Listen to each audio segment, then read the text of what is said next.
Good afternoon, the YouTube. This is your man, always Judge Page, aka the Emperor of Female Body Talk, coming to you live on YouTube. Well, folks, we just finished one of the last shows for women's bodybuilding for the year. Also, it is qualifications for next year's Olympia. That's the Romania Muscle Fest. It started out yesterday with the amateur shows, and then with the main show. So we're going to do a little critique of the show and also this conversation too. I invited, some people. I hope they can, see the link if they didn't want to join. Also, we have here, he's here right now as usual. He's sitting in the corner. He's waiting. We got to come in. We got my man, the Big Keith, a.k.a. Scuba Steve. Hey there, fella. Hey, Scuba Steve will be going to Mexico on Saturday, Wednesday to actually scuba dive. So, hey, the name is well, only fitting. well, Going to don't drink, Mexico scuba diving. don't drink the water. Got my oxygen take in, buddy. Got a whole bunch of gear. I'll just pray for me out this. I come back up above shore after being down 100 feet. I'm telling you, no. It's one thing being under 100 feet of dirt, being 100 feet of water. No, not me, man, not me, no. Forget about it. So anyway, as I said it again, we're going to talk about the remaining Muscle Fest. We might dip a little bit to the guys a little bit because I don't do much, but he's the guy who's here for those guys. But as qualification. This was qualification for next year's Olympia. It used to be the Romania Muscle Fest was qualification for this year's Olympia, but as you know, they're changing some things. Olympia was last week. Also, they announced that the Olympia is going back to Vegas next month. They have it in October. That's really kind of early. What do you think? The Olympia is in October next year. Yeah, they posted it on social media. Huh, Yeah, they're gonna have it in October. I'm feeling like, you interesting. know, maybe because at that time of year, Nevada does get kind of cold, and after last time when they there he goes, there he goes. I think, like I said, it get kind of cold in Nevada that time of year. So I think after the when they had it in Vegas last year, it was really bad. I know one lady she lives, they say it was snowing and raining at the same time, and my guess they feel like October is probably the better weather. So they're going back to Vegas. Going back to Vegas. Uh, why? I thought Well, I thought they would. Maybe they found a better venue where things are more convenient for them. That's because I originally that's why they left because from what a rumor had it that nothing just worked convenient for the promoters and the athletes. So that's why they moved back to Orlando. And like I said, I just don't understand that because not unless they can find a venue in Vegas like Orlando where everything's under the same roof. Like you got the expo, the second floor is prejudging, the third floor is the show. Like, I mean, connected to the hotel. I just don't understand why they would move. I mean, I'm not a real big fan of Vegas, but that's just me. Well, you got to ask your boy Jake. Yo, Jake. Yo, I want that yo, Jake. money. I want that gun. You I got it. gotta get your shirt. You gotta get your shirt made back. Yo, Jake. Yeah. Anyway, Yo, shout out Jake. to Mr. I want that money. I want that gun. So, but hey, Jake, one money game pocket, brother. I'll take it. I'll take it right now. I just had some work done on my car. Now it's acting up again. Good God. I hate a car. I wish I could. I remember, like my grandfather we used to work in the fields, and they had a mule flop in the middle of the field. You can whip that mule all you want. It don't want to go where you want to go. Car's like a horse. You just want to shoot it, when it breaks its leg or bursts a tire. But Yeah. so anyway, sidebar from that. So anyway, they just finished up the remaining Muscle Fest, and it was a pretty decent show from what I saw. As you know, we do talk about good part of the women, and that is because, like I said, my channel is dedicated to the ladies. They don't give enough recognition and respect like they deserve. So the winners for each division is first off for women's bodybuilding is Lavinia Barros, and Lavinia, she this was her I think her fourth show as a pro because she no, I think it's her third because she debuted in Brazil last year. She competed at the Olympia, and then this show she competed. This is her third show. This was her second time qualifying for the Olympia and she's only been Well, pro for maybe about a couple of years. And his thing is about this: she's young. She's 26 years old. And like I said, I wouldn't. You look at this girl, you wouldn't think she has oh, she has an amazing physique, great aesthetics. She did change some things. If you ever seen her before, I think she has a great look to her. I mean, and that's the thing that youth can be the advantage. There's people talking that she probably can beat Andrea. She might could probably beat Angela Yo, but Andrea, that is gonna be tough nut to crack. And I think she has a lot of potential to grow as a competitor. This video right here, just her backstage working out. She has good aesthetics, and I think that fact that she is young, only 26, and only been a pro for just about. She turned pro at 25, 26 this year, and she's really coming along. This is from some videos from the Female Body Channel. Had somebody there. I think it was either JB. I think because AJ was watching the live stream, and she's impressive. What you think? here's the thing. I watched that thing on Tyler Mannion, and he said a great thing. He says, all these people say in order to beat the champ, you have to knock the champ out, and that's not necessarily true. He said, which I agree. But here's the thing. Like he said, the biggest thing, George, is you have to come in at your best on that day, and none of these girls have just done that. You know, I mean, and she has to put a lot more muscle on. And the biggest thing that people have to understand as a is it echoing or is it just me? I think I think it's you. Might be somebody playing. Is the baby Uh, playing with something? yeah, he's on a different phone. But anyway, hold on one second. But All right. but but anyway, I'm gonna go off of these headphones.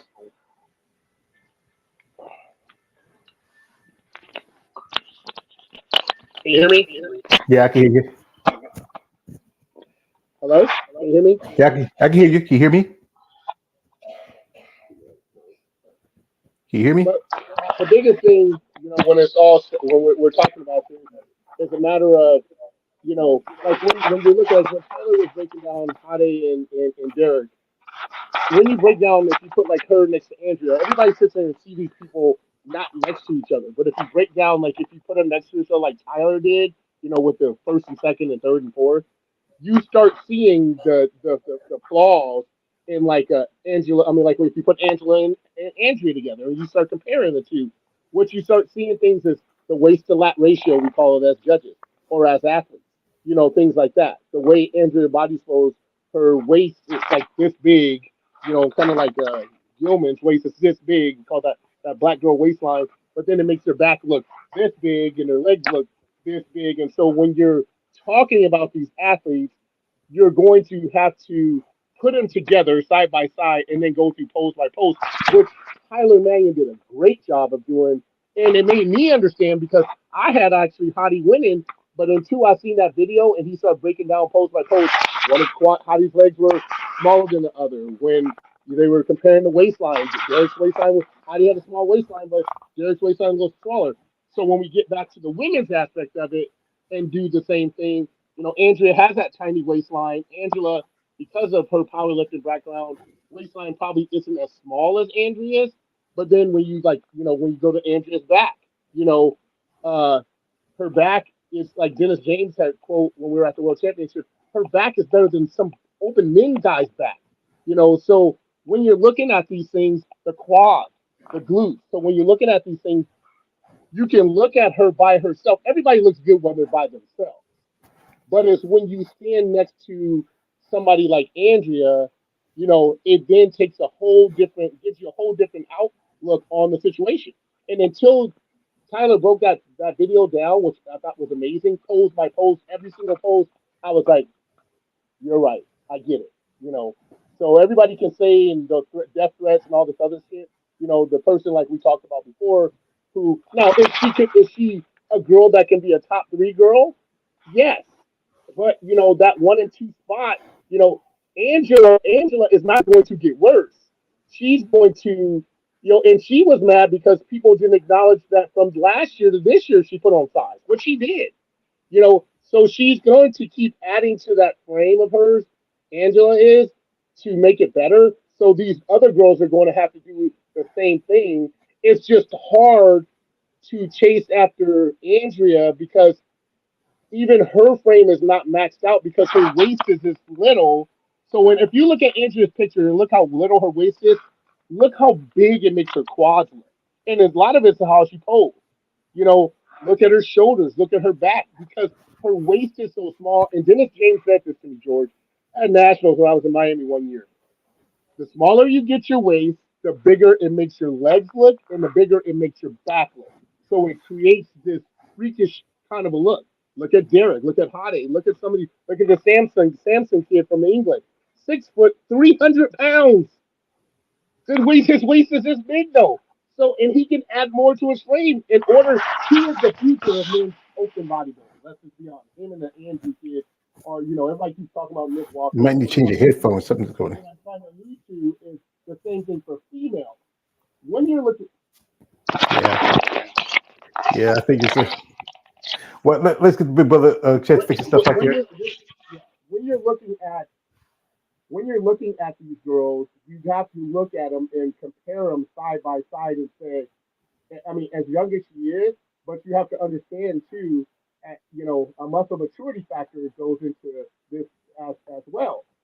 So Andrea is 40, this girl is 26, but here's the thing: let's not even use the phrase anymore. You to beat the champ, you got to knock out. It's like you're gonna have to put on quality size over the next couple of years in order to stand next to her and even stand next to Angela. Hmm. Because Angela put on, I think Tina said Angela had put on, I think 10 pounds from last year. She got bigger, and Yeah, she was kind of upset because people didn't really realize how much bigger she got from last year to this year. yeah. You know, Well, we'll put a pin on this, Keith. We got people in here for. He said this is from Kayla Wonder, the big guys in the house. Okay. Also, this is from your man Rahi Hamilton. He just said, here he goes. He says, yo, it's Keith. And also he says to you, he says, he Keith got the Obama headset. look, bro, You sound a bit you muffled. got That's why I think you you go got ahead and take jokes. a month. You got jokes. There's a little technical difficulty, smart Yeah, ass. yeah. I think he sounds a little better now here. And also, he says this. He says, Keith, get Apple earbuds. That's what's in my ears, smart ass. you know. I Also, don't use I don't use the cheap shit, Raheem. well, Raheem, if you're talking shit, you need to come on here and back your words up, sir. Exactly. Come on, you can't be working the day. You're working the day because I think they're supposed to give some people off. Well, I don't know if everybody get like the day off for Veterans Day or not on Monday or Friday. I think post office and the banks are closed Friday, but I don't know about everybody else. I have to worry about Is those this a, anymore. is it a holiday today? I don't think so because it was Veterans Day. I was on Friday Yes. and they closed. I know the banks and post office was closed Friday. I don't know if everybody else is not working today. It's close I to know. those I just holidays. left the bank and it's open. I know the banks are open because I just left it. So Yeah, he says yeah, he says I'm at work. Yeah, so okay, so but also this is from KL. He says, where's Jada at? Well, I sent you the link, so I know she said she was off. We got an interview I Friday. sent Mama. I sent Marianne the link too. I don't know where she's at. I sent her a message asking if she was coming on. Yeah, she probably, like I said, I would invite Lloyd, but I know Lloyd, she's different time zone, being in the West Coast, and I said she being to be busy because this lady's got busy things to do.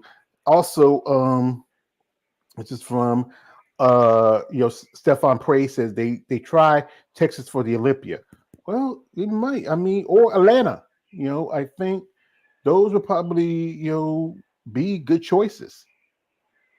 Well, You I know. think when they picked the Olympia, they picked destination places where people can be also entertained and not. I mean, I don't know what the hell is so entertaining in Atlanta, or what's so entertaining in Texas that are things to do. So when you're going to Florida or Vegas, those are destination locations. So I think that's the reason why they go to places like that. Well, what Texas does, both Atlanta and Texas do have a Six Flags. And thing with Vegas is that if you have a family, there's not much you do for the kids. So you really want to Yeah, find something, especially those like people like Rashana who has her kids. She takes her babies to the shows. Also other people that might have families that may want to bring them with them. It's not much to do for family oriented competitors. If you're single, you're young, okay, Vegas is a great place to go. But I think they want something a little more fair. So okay, let's put that to the side and we'll go back to as Lavinia, she won the show and she looked pretty impressive. And the top four competitors at the show was right after Lavinia was surprisingly, I think she would have gotten that high. This was, I think, her highest show ever since she's been a pro, and that is Anastasia Kobalova. And Anastasia, I think one thing I think somebody said when she changed the wig, she looked like better, but she still, I thought she was going to be third or fourth, but no, actually thought she's going to be third or fourth. I thought, but she came in second, and she looked pretty impressive. I mean, yeah. her routine wasn't that good, but it was exciting. See her move around. She's a big girl. She probably, I see her dancing around, trying to do yeah, little hip hop stuff. Yeah. yeah. And then you had taking third. Wait, sorry, that's the right way. Taking third behind her was Tiana Flex, who again it's a pleasure to interview. And I think Tiana is still, I don't know. Small. Uh, yeah, She and looks like a physique competitor. yeah, I know she switched to a bodybuilding that not that long ago, but she did pretty good at the Europa show. She took second at that show, but she still, I think, her size still kind of hurts her a bit because Yeah, I she's remember did an interview with her. undersized. Yeah, I did an interview with her, great lady, from South Africa, impressive, great look to her. Maybe I don't know, maybe she might want to take a step back to um, you know, physique for a minute, see how it does. But I know she likes to be a bodybuilder. You know, and also we have a lovely lady that we both felt that she was not in her best condition, and that is Mila Ash. I was like I said, she just even though it was just a week after Olympia, this show, and Well, looking at that picture, I'm surprised that she was not at least third. I mean, compared to the other girl, because of Maya's size. I mean, like we're looking at this picture, and I guess we'd have to go pose by pose, but I mean, she wasn't at her best like she was at the Worlds, and other shows she's done. But comparing her to the girl in third place, I don't know. I guess I would have to see him. well, we have here is the this is for female Bobby Challenge said again. This is from the show. This is the let me see. Let me get let me span it out a little bit. This is the right here where they're doing the the comparison prejudging, and the bit of the way you can see Anastasia's way bigger.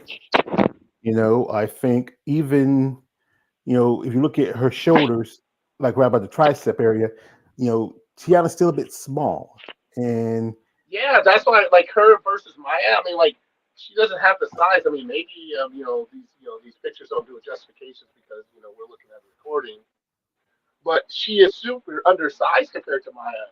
I mean, she looks like a physique girl to me. So like that after looking at these pictures, I was kind of surprised, that she was actually third. yeah. And here is a picture close up of both Anastasia and Lavinia, and you can really see a bit in the glutes, not as styrated. You need a little bit more tighter. Because Lavinia's Brazilian. So that those Brazilian women can't help it. And with Anastasia, she's a big, thick girl. But Jay says it's that just George is saying this girl right here. Tina's in the house. Saying this oh. girl. People saying that she could possibly give Andrew a run for her Not even close. money. I think I believe she's still young. I think she has a long way to go. folks, we have here a special guest. She just came in the room, the lovely Mrs. Tina S. Williams.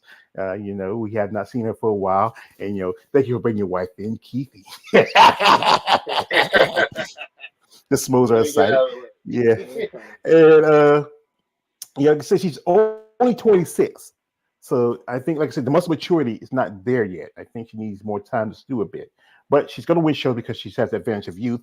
They look for a new look. I mean, it's a lot that really, Is she what, 5'3"? maybe about that height, maybe 5'3", 5'4". I'm trying to think because I know Anastasia. I think Anastasia's about 5'4", 5'5". So she looks like she might be. We got here some people coming through. This is my man. This is from KL the one that says, "Does Andrea has a limit of getting bigger?" Well, maybe not. I mean, she is still. She says she like I mean, Keith, she's not there yet. So Well, here's the thing that when he asked that question, is boils down to is as long as I mean, and like Tina tell you, her waistline. I mean, they wear the same waist trainers, and her waist when she was going to Olympia was an extra small. Tina tried to put a medium on and was like, holy shit, couldn't get it on.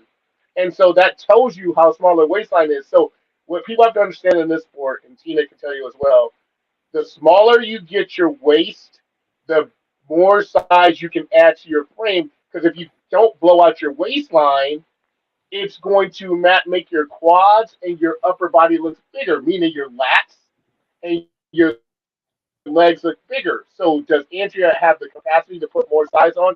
Yes, as long as she keeps her waistline in check, which she Yeah, because like I said, that's important that you can keep that level of good conditioning, also bringing size. And one thing that's what they talk about Natalia because Natalia Correo, she has that small taper, and that's why she did so good. That's why some people were so surprised how Sarah beat her at the Olympia. We got here. This is from Raheem says. He says this. I But had I Friday. He had Friday off. He says, this is for a man, KA says places are closed. So also he recommends that the Olympics should go to Hollywood. But the problem is it's my expensive. opinion on what that guy had Hmm? when I talk. Go ahead. Go ahead and talk. You kind of what's going on? I think we had a little technical difficulty, folks. What are you saying? What you say, Tina? Um, back to the guy that said something about if Andrea maxed out on her size. To be honest with you, the only people that are going to get maxed out on size are the shorter people. Shorter frames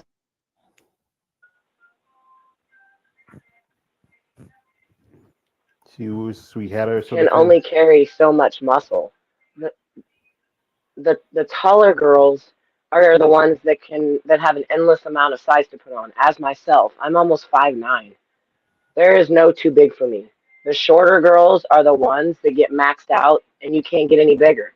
So I think to his question, Andrea is probably 5'6", 5'7", and she, with as small as her waistline is, could manage to get bigger as long as her waistline stays small. That's just my opinion. yeah, like I say, well, you've been on stage with these women. You pretty much your opinion really counts as much as anything. Also, this is from KL says only thing I like on stage is her quads. Yeah. Also, this is from Mila. Sorry, this is from KL says Mila was 4. Is that not good enough? No. Compared to really after the Olympia, she really fell off because remember she took second to Andrea at the Rising Phoenix last year, and then she really took a turn at the Olympia. I think she was 12th. I don't know. I think what is she? You remember she was late, nearly late for the show, and well, also here's a here's a here's a great hello. We're having some technical difficulties again. I don't know what's going so here's on. a great analogy, George, of what Tina said. Can you hear me? Yeah, I can hear you. Can you hear So me? here's a great analogy of what Tina feels that happens in the world of our sport.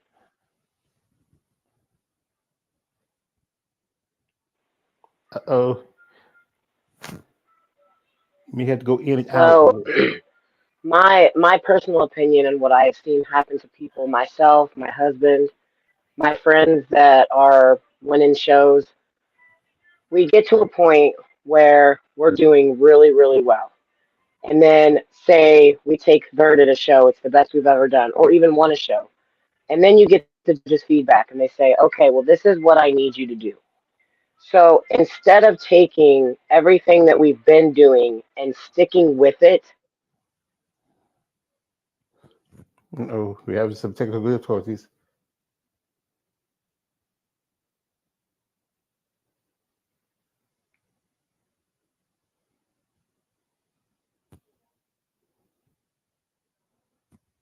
Well, folks, I think they'll probably come back in a minute. Some stuff, like I said, while he keeps picking on that Obama Wi-Fi, but there you go, there you go. Okay, here we go. Okay, as you were saying. okay. So when we have something that works, why in bodybuilding we do this is beyond me. But I'll give you a for instance. So Keith did the best he had ever done at the New York Pro. He took sixth out of 22 guys. He beat Cedric that year even. And at the end of the season, we're like, okay, what do we need to do to be better? So we had that game plan. And instead of sticking to what we were already doing, we decided to reinvent the entire wheel. So we did everything different. And his coach at the time was like, well, I didn't track anything, so I'm not sure exactly what we did. So he had nothing to base how he got him there. He had nothing to go by. No structural, well, we did this, this, and this, and cardio was this, this, and this, and supplementation was this, and this. So everything got changed, and guess what? We've never found that look for Keith again, ever. And I feel like this is what we do as athletes. We look our very best and go, okay, well, I've gotten here. So now we just need to change everything up so we can shock the body. And we're going to, We're talking about Maya because she came into the sport and she should have just maintained that look. yes, I feel like she got thrown off because people were telling her, you need to get bigger. You need to do this. You need to do that. And I feel like, and I could be wrong, that she reinvented and her coach reinvented everything that she was doing. And that threw her off where she was at. And she's never been back there now. As athletes, I feel like when we start getting on the right track, it may just be we need to push more weight. It may be as simple as we need to eat more protein. We need to cut down our carbs. I feel like that the reason why we're not able to maintain these looks and why we change so much is because we try to reinvent everything we're doing once we get to that point, and then we start to go backwards because we don't know how we got there. And Mhm. I know for myself, for him, Maya, I feel like she tried to change everything. And therefore now, I mean, because when she came into women's bodybuilding, honestly, I felt like she just needed to put more size on her legs, maybe, and back. Keep doing what you're doing. Keep everything, keep it the same. Just push more weight. Because ultimately, what puts muscle on us? Weight and calories. We don't have to reinvent everything we're doing. If you got there with that structure, why change it? So I personally feel like that is why we see so many people get to that point and then start to go backwards because they start to change everything that they're doing when they don't need to. Like trying to revert the wheel. Yeah, You and gotta, there's no you need gotta. to. All the old school guys have Yep. always said, why are all these guys pushing what they're pushing and doing what they're doing? The old school guys, Flex and all them, never used to do this shit. They used to just do what they do, and every year they'd add calories, they'd push more weight, they'd do whatever they need to do, change the way they set their legs. Simple things to change their physique. They didn't go back and reinvent the whole way they sculptured their body. They kept doing what they were doing, and they kept the And, same and I'm thing. gonna give you a prime example. So Samson Daha from England, who was third at the Olympia, like we just talked about, George, was Hmm. third at the Olympia, just won the Romania show yesterday. Now has jumped into the new Prague show. What he said is, and guess who was his coach? Milos. And what era was Milos from? The 90s. Yeah, I Milos was remember in that Milos, era where Milos was that era with Flex and Sean and all those guys. Dorian Yates, and all the So guys. Yeah, Dorian Yates, and so what and then Dorian will say the same thing. I took a philosophy from Dorian today when I did legs. Dorian said, "Don't when I'm training, I'm so amped to get into my next set, saying I only need to rest 2 minutes or 1 minute." Dorian said, "There's no time limit on your rest. If you feel like you're still tired, rest longer because we want quality reps versus just doing reps when you're tired." So I did that today, and I killed my leg workout because I let my body get to a point where I'm not rested, but enough rest that I knew that I was ready to go. If that makes sense. Listen to these guys from the yeah. '90s era, and you listen to these guys They're from the back '90s again. era, it makes sense. So like Samson is doing this show. He said we have test drove since the Arnold different things for my show, so they keep track of everything. And I think like people like Mela, who, in my opinion, is a girl that can easily be consistent in that. And we talked about this when she left Worlds. I looked at her and go, and we talked about it. I said, if you can get your hamstrings dried out from the back, me and John, Tina's coach and my coach, said if she can get her hamstrings dried up from the back, man, she is going to be a force to be reckoned with because she has all the tools.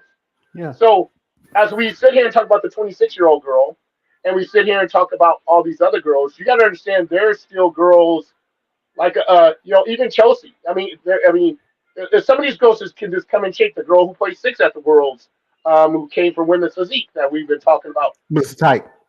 Yeah, there's girls in this sport that just have to, like Tina said, make minor tweaks here and there. Tina, me and John talked about it. Tina's 5'9". The girls she compete against are 5'4" or shorter. And I don't know when Irene's doing another show. I think Nikki is probably up there height with her Yeah, I as need well. Irene back so I Yeah, don't look like an Well, Amazon on but stage. I got some sad news to tell you. Irene's not coming back this next year. Hella's coming back because she announced that a guy who I know, his name is Glenn. He's did a photo shoot down there. She's gonna be sponsored by him and his Amazon magazine. Hella's coming back, but I think Irene says she's not gonna come back. I think she yeah, might but need. it's like Well, it makes me sad because honestly, like she is the only bodybuilder that I can relate to Nikki. Is because that sounds Nikki? she's maybe my height. Yeah, Yeah, But the I met thing her. about my Yeah, she's a tall woman. structure, and I there was a couple guys that had come into my bar one day, and what they said to me kind of like amped me up, and it was very positive. They're like, what's crazy? If you could just put the size that you need on your frame to keep your waistline small, you would be a specimen in the sport. And as I thought about it, I'm like, I'm almost 5'9".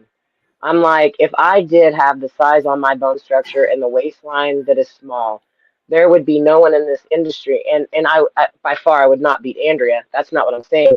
But I would have a totally different look than what we have in women's bodybuilding because of my height, like Yeah, Irene.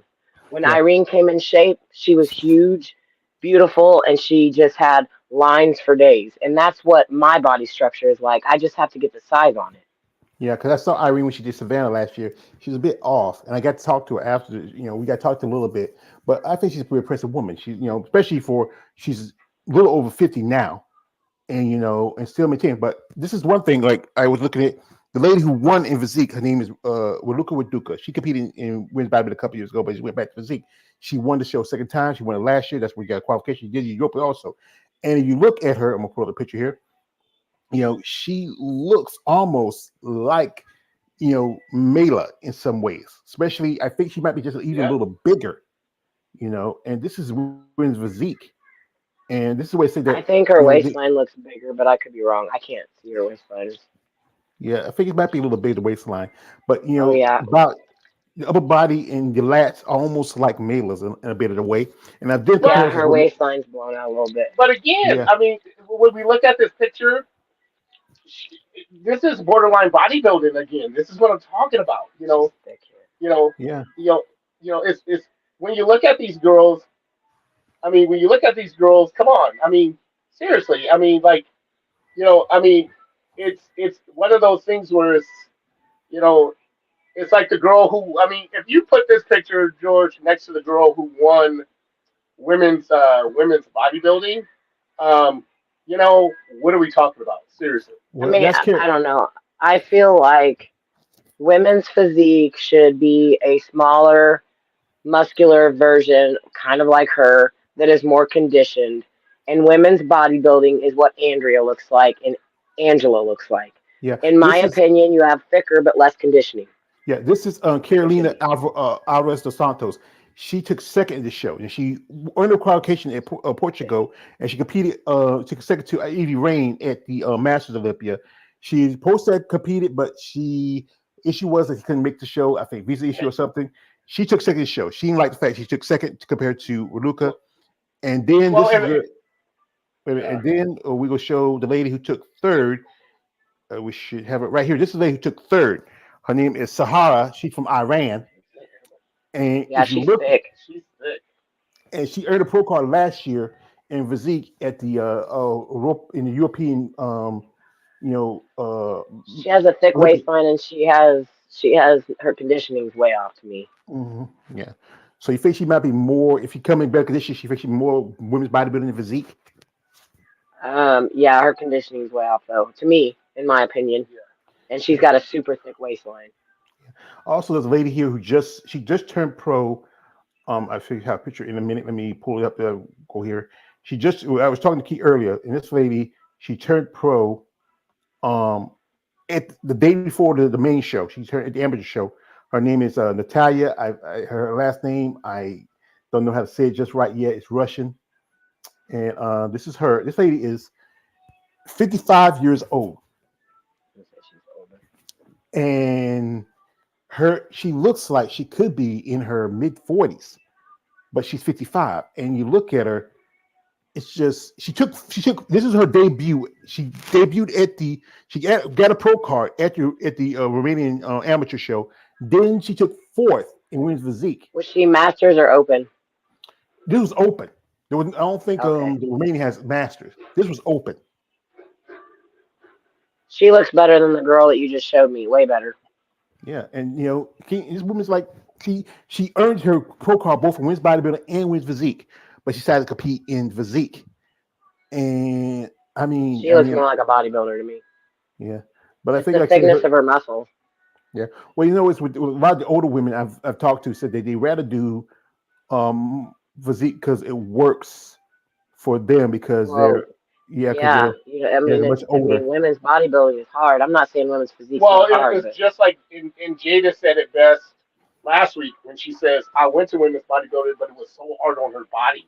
You know, Hmm. so some of these girls they understand. You know, I mean, we just watched a thing with Asha, and then I think it was a skin condition that she has to put her out of Yeah, the bodybuilding. one you sent me, George. So yeah, yeah, the one yeah, she said, yeah. you know, but again, like Jada said, you know, she tried it, but it's just hard on women, some of these women's bodies because of their structure, you know, and they, you know, and I get it, you know, I mean, I get it, you know, so when Jada said that, you know, she tried it, it just wasn't for her, and you have to respect that, you know, Yeah, because, because you know, I mean, like if you look at the girl who won the Romania in physique, and we're looking at her waistline, and you look at Sarah and Natalia, Sarah and Natalia got those tiny waistlines, so that girl would get blown out of the water standing next to those two girls. And yeah, how tall are these two girls? Like 4 foot nothing.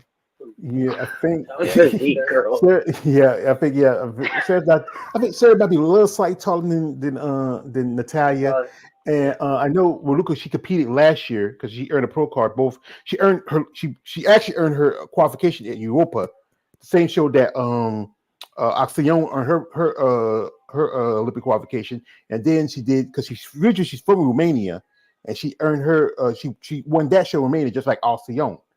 Um, you know, she did compete in women's bodybuilding for a minute, but then went back to physique. And that's the issue. Like I said, shout out to Asha. She just, I got to see her. Actually, I talked about it. I know I saw her when she was walking with her husband. I wish I should have said something to her when I was in the savannah, but I was in my shell. I just didn't want to bother her.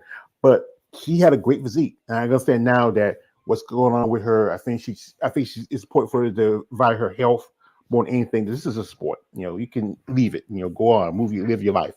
But we wish her best of luck. But we had here from KL, he says, Sahara, congratulations.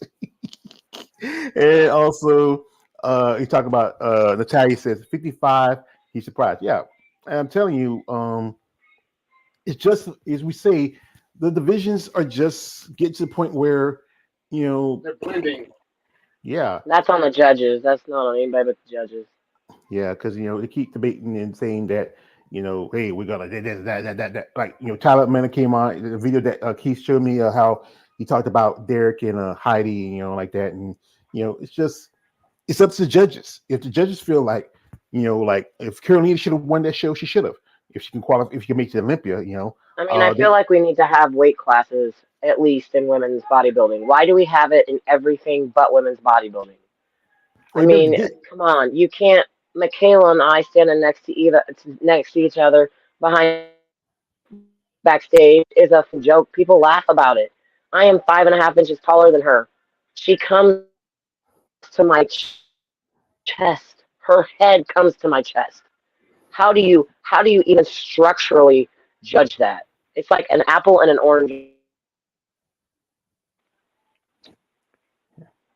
Yeah, it's kind of like you remember that movie with the dude. He was called himself Long Dong. It was the 16 Candles, and he's dancing with the chick with the big jugs. That's kind of like you and Michaela. You dance together, and your boobs on top of her head. Hello, you hear me? Hello, hello. Am I frozen or are they frozen?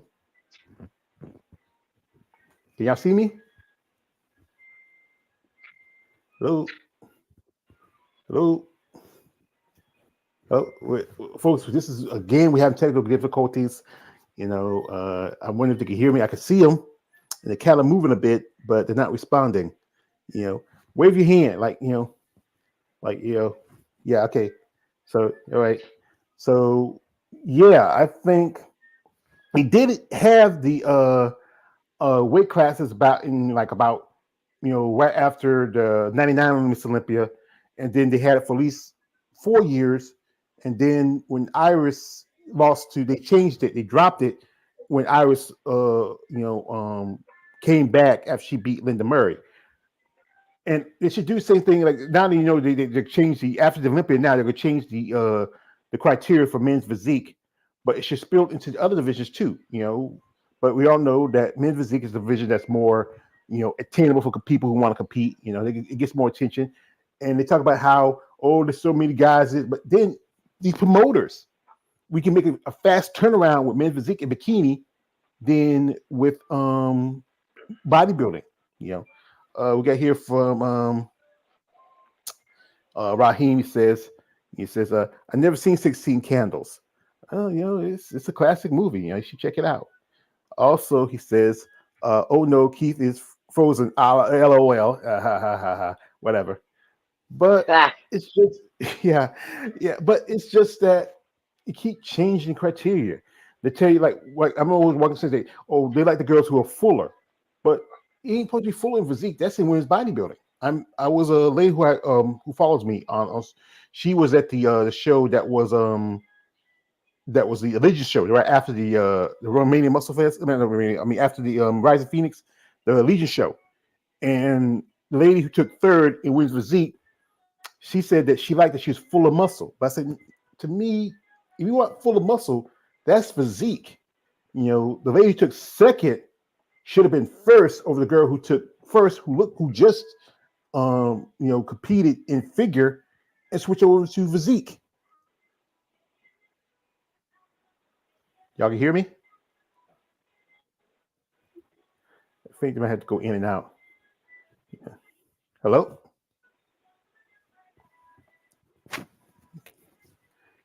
We're having technical difficulties. That's that area though that we're talking about. That's that area.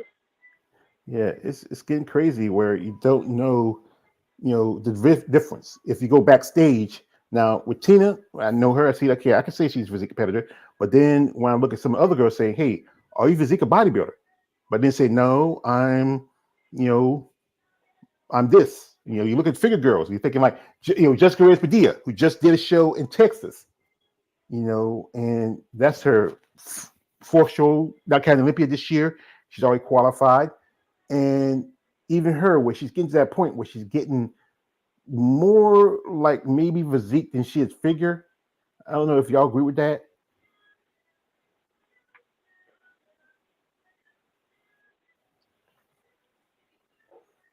They started working stuff. Well, we got here from Raheem. He says, talk about the first prize money at Romania. Was it 2100? That must have been for women's bodybuilding. That's 2100 is not much. Chelsea took 2000, which is a Europa. And then he says, Keith, get Spectrum Internet, leave the Obama Internet alone. It's a problem. But right now they're swirling. Just tell them to just go in and out.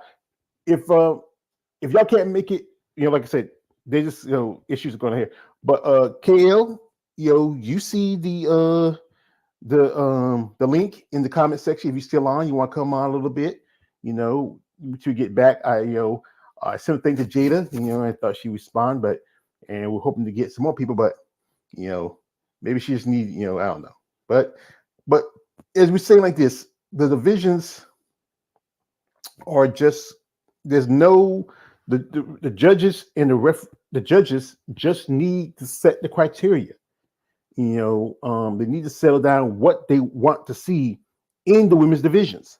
Now they already set guidelines for bikini, in which they want the women to come in less styrated. And here he goes. All right, we're back. Tell Tina thank you for her time. Wish she was a little bit of circumstances, but we thank her anyway. She's a great lady. I hope her best in the future. But it's just that instead of as she said, the judges need to stick with the criteria that was set for the divisions, where you don't look at someone like Raduca and look at someone like Mela and look like they're in the same division. Yep. And that's and that again, that lies the problem. It's like Tina made a good point. Like when you look at Samson from England and you look like Derek and Hade, Samson is 6 feet 300 pounds on stage, and the dude has Andrew.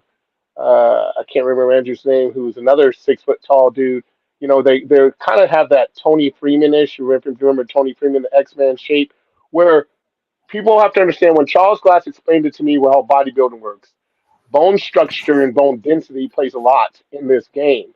So when you're looking at somebody like, looking at some of these girls, you got to say, okay, their height versus bone structure and density and things like that will tell you their max potential of which way they're going. But as we talked about Mela and the girl that you've seen in third place, I don't understand, because the girl is for women's bodybuilding, and I don't know if you agree with me, George. She's undersized compared to Layla. Mm-hmm. She looks like and even she's undersized compared to those physique girls. Let's be honest. She didn't have the condition that those girls in women's physique had, and she damn sure didn't have the condition of the girl who was in first or second. Mayla may have been a little off, but I don't think after looking at those comparison pictures, she should have been she should have been at least third, in my opinion. Mm-hmm. Well, it's just they want that certain look, women's bodybuilding, femininity, yada yada yada yada. But then I interviewed Tiana. She's a great lady. She's a nice lady. I mean, we enjoy our conversation. She truly likes bodybuilding. But I think maybe she can reconsider her future, because if she does qualify for Olympia, because not that many shows overseas, if she can come over here, because she lives in South Africa. I mean, remember, it costs her a good grip to come here. That's why she'll do many shows. And now there's like talk that they might drop the Portugal show next year. I'm not certain. Then it said that the Masters Olympia, she just turned 40 this year. The Masters show, I think it says it's not going to have it till next year. It's biannual, so that's what I'm getting ready for. It's biannual, so I'm getting ready for that as well. So I get it, because I was bummed because me and John had planned on me doing it this year or this next following year, but now they're going to do it biannually, so it won't be this year or 2024, be 2025. I think that's what they're saying. Yeah, If to they're me, it saying doesn't really. biannually. It Doesn't wouldn't make make sense sense. to me. Yeah, it doesn't make sense. No. But like I said, dollars don't make sense. But here you go. This from Raheem. He's gonna pick how you say. George Keith got the American Online 1999 internet. It's not my Wi-Fi. It's George's. Thank you very much, smart ass. It's not mine. I Why you got say full mine? bars. Well, it keeps going out. It keeps saying it's trouble with the every time on my deal. It says it's trouble with the site. So it's saying there's trouble with the site every time I go off. It's saying Oh, there's trouble with the site. So it's something going on with the site that you're plugged up to because I got to reconnect. So it's saying there's something going on. There's trouble with the whatever yeah. I think StreamYard.com or whatever. I think I need this. Usually I do it in my living room, and I just sometimes I'm in my room, and I think I need to be hooked up to the what's the face next side. That's probably what the problem is. But Yeah, that's also, what they're saying. So smarty yeah, yeah, pants. yeah. So I know Always that. got jokes, Raheem. Always got. I give love to you. I give love to my boy, and then you just give me shit back. Raheem. Well, I'm never trying to remember. Next time, I can remember that. Also, he says, "You got mail, internet, having ass." That's from Balls Deep. He says, Balls Deep says, "What up?" and salute. And also, Chicago in here as usual. Smash that like button, and also he says, blessings and peace to the chat. Thank you, Balls Deep, for that. Yeah, I should get one of those hotspot things. So if I move around a little bit, Yeah, well, I he have them goes. all over my house, Raheem. I have four of them in my house, smart ass. So I know that He they says work. he says George got America Online. There you go. Here, you can be online on this. Yeah. And also, I got love for you, Keith. He said it's like that episode of Monsters Ball when Heath Ledger played the son and said, "Do you love me?" Say, "You hate me?" Say, "Yeah, I hate you." Well, I always love you, and kill himself. That would be me. But, you know, yeah, great actor Heath Ledger. He played one of my favorite characters of all time. You know, the other guy. He comes out. He's like he completes me. It wasn't him with this guy. But yeah, as Samson is a popular guy because right now here he is hanging out with, days right now he won $10,000 as that's a good chunk of change for because I think Rashawn won $10,000 at the Master Show Yeah, but and like we just said, he just was in Olympia and won 100,000, so that's like pocket change. yeah, but you know how it is. These guys he wants to get qualification because I think he said he was fourth or is he third? No, he was third, so he's already qualified, So what's and the he won point? the R and he won the Arnold. Here's the thing: what I know what you're alluding to. He's like, what's the point of doing these shows? As Samson has explained to people, people are asking. Not everybody gets to go to the Olympia. Not everybody gets to see him compete on stage. The flight from where he lives in England to Romania is 3 hours.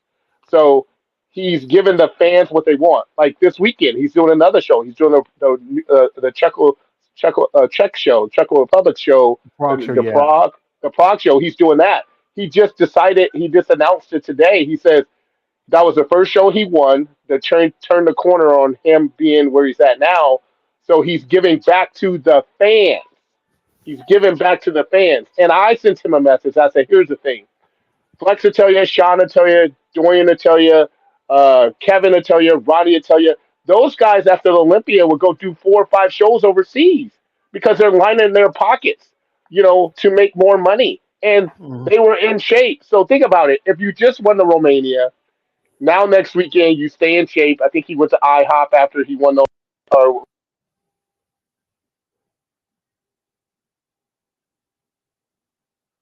he's goes over to Romania Fest, does that, and they're experimenting with water and food and things like that. And it's him and his team. I'm impressed because they have this shit to a science. Now he's going to the Prague show and doing that because he's already in shape. And again, at the end of the day, it's about collecting checks. He's already qualified for the Olympia. He's not worried about that. If you listen to the guy talk, he's worried. He's giving back to the fans that supported him. Today he hit over 500,000 followers today, and if you listen to him, his wife, his team, and the fans is what he looks. And I sent him a message. I said, the sport needs to go back, and Raheem will appreciate this. The sports needs more guys like him in it who appreciate the fan base, appreciate his hard work, appreciate his team and his coaches. And we don't have bodybuilders like that anymore in this era. So when you have that kind of stuff, it makes you. I like I told the dude, I said, I go, you inspire me to come out of retirement because this is what I love about bodybuilding is guys like him, you know, and more people should do it. But like the problem with women is they don't have as many shows for women like Andrea. You know, she knows her big paychecks are the Worlds and Olympia. After that, why do any show that you're not going to make no more than 50 grand because it's just not worth it? I mean, for him, it's 10. I don't know what the woman won at Open Bodies Building. I don't know what the check was. 2,000. 2000. Exactly. So why would Andrea do something like, I mean, it makes no sense for guys. I don't even think it was about the money for Samson because he just won 100,000, and I think at the Arnold he won 125 or something like that. I think for him it's like he said, it's giving back to the fans. I'm still in shape. I still have something left in the tank. Why not give back to the fans? Because not everybody gets to see me, and this dude is a fucking freak of nature. So that's where this whole thing with women's bodybuilding, and I have a discrepancy in it because even, I mean, $2,000, really? It's like you can't make it five. I'm like, I guess the question is the draw for men's bodybuilding, and I'm an open guy. I'm more masters now than open. Is the draw that big? And sometimes I don't think it is competing in these shows. So I think the promoters make it a draw, and I think the promoters have the ability to sit here and say, well, we can give more money to, because here's the thing. When you go to the Tampa Pro and you buy a ticket, George, or, let's say the Tampa Pro or Chicago Pro, there's sessions. And so when you're buying these sessions, it does. The sessions are together. So women's bodybuilding, men's bodybuilding, masters, bikini, all the shit's together. One show. The only thing that changes is people get up out of their seats if they're there for bikini. People get out of their seats if they're there for women's bodybuilding. People get out of their seats if they're there for whatever class of pro open there is. So I don't understand how the money. I don't say necessarily it needs to be divided equally, but I think there should be more incentive for women to want to do it. Like we talked about Bumstead earlier. Bumstead is 5-time Mr. Olympia Classic Physique, and you're telling me he wins 50,000, and Bumstead has a big drawing, got a big following. He is the definition of classic physique and should be making more money. But Derek wins 400,000. Shit, the third place. We just talked about Samson won $100,000. Chris Bumstead won 50, and he won. He's a 5-time champion. How does that make sense? So we can take it even from the women's level to the men's level, and that's why somebody like Derek, who just won, who's the first guy who ever won the 212 championship and won the Open championship, moved to the Open because he knew. I mean, shit. If he places third, he's making more money in third at 100 grand than he would if he was a champion at 212. How crazy is that? That's insane. Yes. Yeah, because like I said, you know, Andrea, she does the Rising Phoenix, she gets $50,000. She does the Olympia. That's the bigger show. That's the established show. She should get at least $100,000. And then Yes. that can make a difference. Because think about it. Okay, Andrew gets $100,000. You give Angela $50,000. You give Alcione, that's $25,000. $25,000, that's a lot of money to take it back to Brazil. Then Sherry can get like maybe 10, 15. 15, yeah, like that. And then you give Five. Natalia maybe five. That's a good chunk of change. When Chelsea took fifth at the at the Rising, that's 3,000 more when she did the Europa show. Spain. Yeah, Yeah, that's crazy. yeah. That That is his absolutely insane. This is from Raheem. He's always talking. Keith got the Obama hotspots in his home, and his internet still freezing up. Like what he says is on my end, so I gotta remember. I gotta hook it up to my modem when next time I go in the living room. And also, I if I do bodybuilding, you have to pay me $3 million. That's my asking price. Whether or not I can pay 3 million, dude, you might well forget about Nope. that. But Yeah. with all these sponsors and promoters, and like this, that's I and this is Jake's show. Yo, Jake, you supposed to be the advocate for women's bodybuilding. Why not rise up to even also? Hey, I think maybe Chris Bunster, even though he's not men's open, give him at least 20, A 100. 250,000, 200, maybe 50, Yeah. I mean, and 200. here's the thing, and the Bumstead has a huge following, and it's like here's the thing. I related to this, George. When LeBron James came into the NBA, LeBron James was at a minimum rookie contract, right? So LeBron James was not making all his money from, and maybe Chris is the same way because I showed this net worth. LeBron James was making his money from Nike, Sprite, and all his other endorsement deals.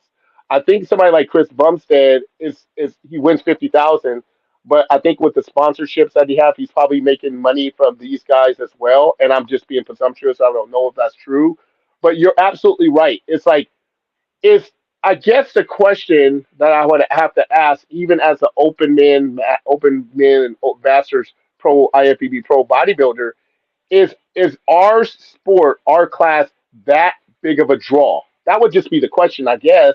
I would have to ask. I mean, ticket sales. I guess you would have to do an audit to say how many people are coming to watch. How many people are coming to watch men's bodybuilding? How many people are coming to watch women's bodybuilding? How many people are coming to watch classic physique? How many people are coming to watch physique, et cetera, down the line to truly get a gauge of where the money actually should be going. And I think if they did that, the reality that would sit in is it's not about all about men's open bodybuilding. And but I just that's just my opinion. I don't because I've been at shows where I competed at the Chicago Pro and we didn't get on stage till late, and there's fucking 30 people in the audience. Everybody else is gone because they're there for 212, women's figure, bikini, etc., men's physique, etc. And this show is laid out in 2 or 3 days, but there's nobody in the audience. I've witnessed it. I've been on stage at the Chicago Pro where I was fourth, and there was nobody in the audience. It's crazy. So I don't understand how they can say that or justify saying we're giving you this much money because we think you're the draw. And I think it was an open bodybuilder who once said, "Well, when you start bringing as many people as we are, then you can get that kind of money." Will we ever really know? We won't. Because not unless you say, are you buying a ticket for Opens men's bodybuilding or are you buying a ticket for Opens women's bodybuilding and separate them somehow to figure out who's spending money on what? We're never gonna know. But all that money that gets drawn for the Olympia from the expo, because I know what people have to pay at those booths to be at those booths and the sponsorships and all this other stuff, and who's putting the money in, and all that money is going in for those checks for those classes. It would be interesting to see who actually is the biggest draw at these shows. The Arnold being one, the Olympia being two, and some of like the New York, I guess Chicago and Tampa. Who are the biggest draws at these tier one shows? Because they have tiers for bodybuilding. There's tier one, tier two, two, three, when they have the point system. So it'd be interesting to see with those for the big shows, Arnold and Olympia, and then the Chicago, the New York, the Tampa, and maybe one other show. What is the draw as far as who's coming to see what? That would just basically give us our gauge then. But Well, I think one gauge would be something like the Rising Phoenix and Arizona Pro. Since is strictly a complete ladies show. There, you were there. You were at that yep, show. I mean, was there a good crowd? Was there a lot of people? yes, You know, yes, uh-huh. But I look at the women. I look at that as a women's symposium, as it was cool to have it be all about the ladies, all about, but things have changed there. You don't give the car away. The car now is a lot, that money now, from what I understand, is allotted to the Master Olympia, which is cool, because I don't think Andrea needs another car because she got You like got three two of them. cars already in the truck. Hella got two, I mean, Actually, Alina got a Corvette. remember She sold Helen. one of them. She sold one because she went to move to Dubai. She Yeah. sold one of those. And Even again, I mean, you're in California, you're paying sales tax on these cars, every year for the plates after the first year that Wings of Strength cover it. That shit gets expensive, especially when you're not competing on the regular basis because these shows. I mean, the guys can do these shows. Like Samson can go and do this show and win 10 racks. He'll probably go to Prague and win that show and win another 10,000.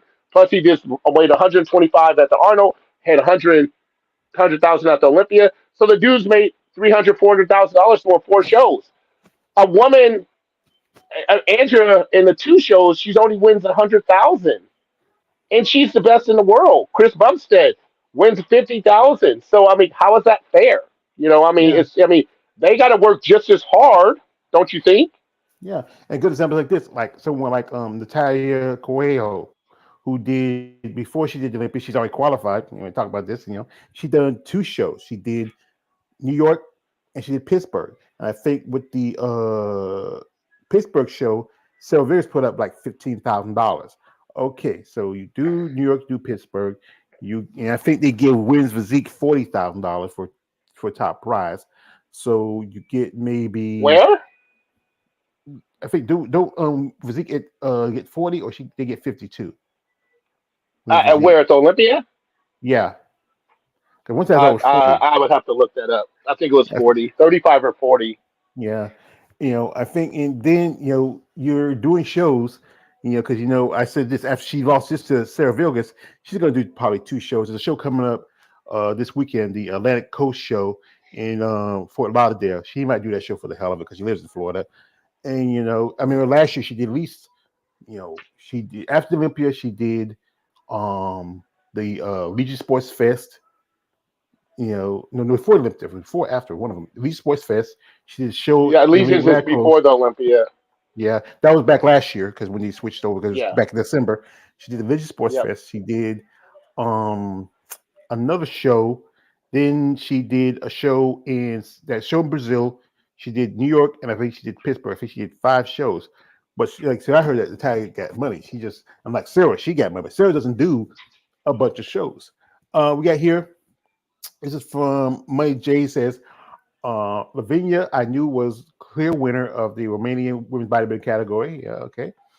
Also, this is from Raheem said, why does it has to take 4 wins for Andrea to 500,000 make it sense? Well, instead again, her division is not considered the big star division. That's men's bodybuilding. Also, he says this is CW is looking for content on their network. Hello, Wings of Strength. Yeah, I think you reach out to it because the CW just signed a deal with NXT.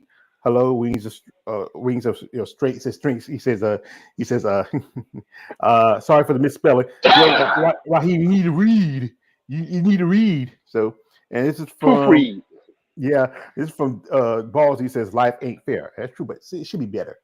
And we talk about this how I posted on my IG where Jada was talking about how she feels about we did I post some clips of our interview, and she gets some good points. I understand that you want to be competitive, but at the same time, you get your qualification. You're standing away from somebody who might want your qualification, and you got to think about it. Like with Samson, he takes $10,000 where he already got, but you want to be productive. But there's more shows for like men's bodybuilding, men's physique, bikini, wellness, even figure has But more but here's shows. the but here's the thing, George. I mean, you got to think about it too. It sounds selfish, and it does. Like when people are like, "Well, you already qualified for Olympia," this, that, and other. Well, I mean, here's a prime example. Nick Walker probably would have been top 3 at the Olympia, top 4. Brandon, I think, slid in there, and who was fourth? Who was fourth at the Olympia this year? I think Brandon was fourth, or she's third. No, Brandon was fourth. Who was fifth? Who was fifth? Um, but there were 2 guys who stood in that fourth and fifth. Oh, Andrew. So it was Andrew, the other tall guy. But here's the thing. I think the way some guys look at it is Nick Walker now has shut down for the season because he tore his hamstring like days before the Olympia.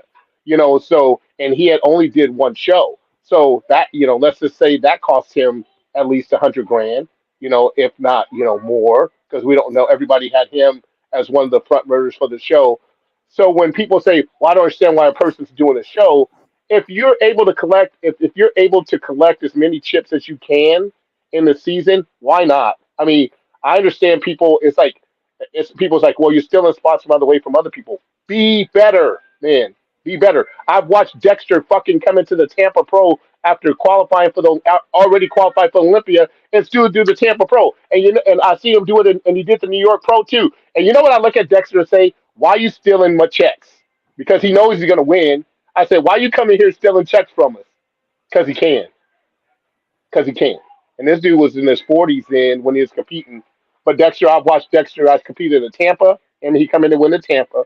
I watched him come into the New York Pro and win the New York Pro, and didn't have to do those shows because it's all about qualifying for the Olympia. But at the end of the day, it's about if I could win an easy 20 or 10 or $20,000, why not? So I ain't mad at him. I am mad at him, but I ain't mad at him. Yeah, so be my other character that play hater. Hate they can't hate no more. And yeah, I can understand you. You know, like I remember, I talked to Robin Mays. He told me you want to be competitive. I understand that, but at the same time, you already got your spot. I don't say you want to be seen, you want to be heard, right? But it's better ways to do it. You want to get attention. Hey, work more. Hey, out front in the sport. Be more. hey, I told people, I said ain't nothing like money but more money. As Mhm. far as I'm concerned. So I mean, I understand this dude is where he's at, and I think Ian did the same thing after winning Tampa, went and won Texas, and everybody was pissed at him. But I'm like, okay, you go to Tampa, you qualify for Olympia, that's 10,000. You go to Texas, you win that show, that's 20,000. You go to Olympia, and I don't even know what place he placed in the Olympia last year, but say he doesn't place in that top, whatever the money spots are. It used to be top 10, but I don't know what those top, five, maybe it's five now, whatever case may be, 5. but you don't make no money. So you go in to collect your chips. You're going to collect your chips. And again, if they really wanted to be technical about it, this is what you do. Okay, Samson's already won. He's already qualified for Olympia. Whoever the second place guy is in, he's going to get that. He's by default. That's like when you go to North Americans or Master, you go to North Americans. Let's play for Gary Udick's show. If you're in women's, and this happens mostly in women's figure and women's physique, because when Tina was an amateur, this has happened. A girl will win both classes, and Marianne can attest to this too. They have a choice of which pro card they're going to take, and then whatever pro card they take, by default, the girl who was second in that class gets a pro card. Simple. It should be the same thing for the Olympia. If the person's already qualified, what are you just not going to give the person in second place that spot because that person's already in? Because it helps with the numbers too, right? It just Mhm. makes sense. So it's the same thing as it's the same thing as for it's the same thing for women's bodybuilding or because Andrea's that's like saying, okay, Andrea, you already qualified for the Olympia, so don't do worlds. What? It doesn't make sense. Of course she's going to do worlds because I mean the difference between Derek Langford not doing any other show because he's $400,000 richer. So what does he need to do? He needs to get his frame better or do things better for to hold on to his title.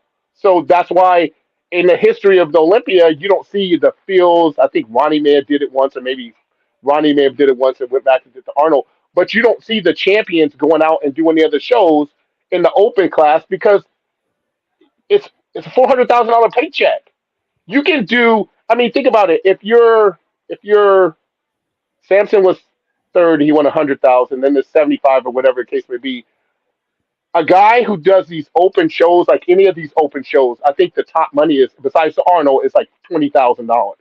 So you know how many shows you have to do, and if you talk to Sean Ray, Kevin LeBron, Flex Wheeler, Dorian, Lee Priest, and all these guys, they would say our era guys are pussies.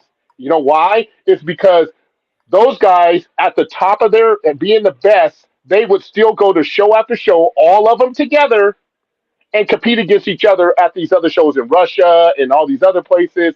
Because guess what? They were collecting their chips.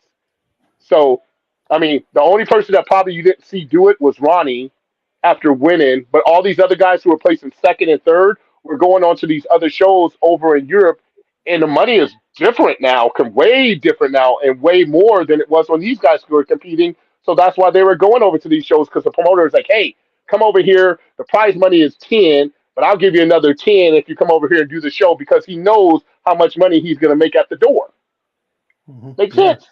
yeah. But then, like I Incentive. said, yeah, it's saying, but there's no system for women's bodybuilding. They don't get that. Like even like I said, with this whole thing pushing the qualification down to the next line. But then if you have someone like, okay, you have Angela who's already second at the Olympia, so you got pushed to who's third. That is Michaela, but she's already won her qualification. Then you got pushed to who's fourth. That's Mela. She already won her qualification. Then you got pushed down who's fifth. That's Chelsea. She had won a qualification already. So the last person is going to get it is going to be has to be Melissa because she's sixth. But then if you do that, all the other divisions, hey. I just did a show with Jessica Reyes. I just did a show with Natalia. I just did a show with who else I can think of that's But here's the thing that you say that, George. But here's the thing: the women for we're taking women's bodybuilding because that's what we're about on this show. yeah. We're trying to create a different mindset, saying we had 9 competitors in the women's division. I think you said 10. 10 Yeah, competitors in the women's division. The year before, we had what, 20? maybe 20. 20. Helena said, and I stand behind Helena's words that when she did the podcast with the other lady who was at the show and said there should be a minimum of 20 girls. Then again, there's, come on, George, we understand there's exceptions to every rule. There's exceptions to every rule where you sit there and says those numbers are too low for us to sit there and put 9 girls or 10 girls on stage. Those numbers are too low. So we have to create. It's like have you ever seen the movie Armageddon and they bring Bruce Willis in and he says these are the guys that got to go up in space and he goes this is the best you can get. NASA, you should have motherfuckers thinking of shit and another team thinking of shit, and another team thinking of shit. If this, because you guys are NASA, you guys are the IFBB. You should have other guys thinking of shit, and other guys thinking of shit, and other guys thinking of shit to be more creative, to create a more of a draw to women's bodybuilding that we have right now. Because Yeah. Jake, and if I'm Jake, who's invested all this time and energy into bringing women's bodybuilding back, this is a sad day to see what's going on with women's bodybuilding right now. And Seriously. one thing you do is this. There's the Masters World Championships. Even though they have different age classes of the show, as long as you have maybe 2 or 3 competitors, because someone would do okay, I'm doing 35, I'm doing 40 over, I'm doing 45, I'm doing 50, 55 over. Someone would do 2 or 3 of the same classes. As long as you have at least 2 or 3 more competitors left, do it like an amateur show because they have to pay like amateurs. Do it like an amateur show. Have an overall qualification for Olympia. Like have an overall for Olympia qualification. Put the lady Like who they did did it. at like they did at the Master Olympia. Like Well, with with that, Shauna and Rashada with, and Hida got into the Olympia because they won the Master Olympia, correct? with that show was they didn't have the different age classes like they do. It Yeah, was just true. competitors who were 40 and over come in. Yes, but with these master shows, you have 45 and over, 40 and over. You have that, but you can do that because if I know some ladies would do like Marianne could take. She was there at that show. If she was there, shout out to Marianne. But if you have those women who doing okay, I'm doing okay. One woman would do 2 classes. She's like over 35, she do over 35, she do over 40. Another one would do over 45, over 50.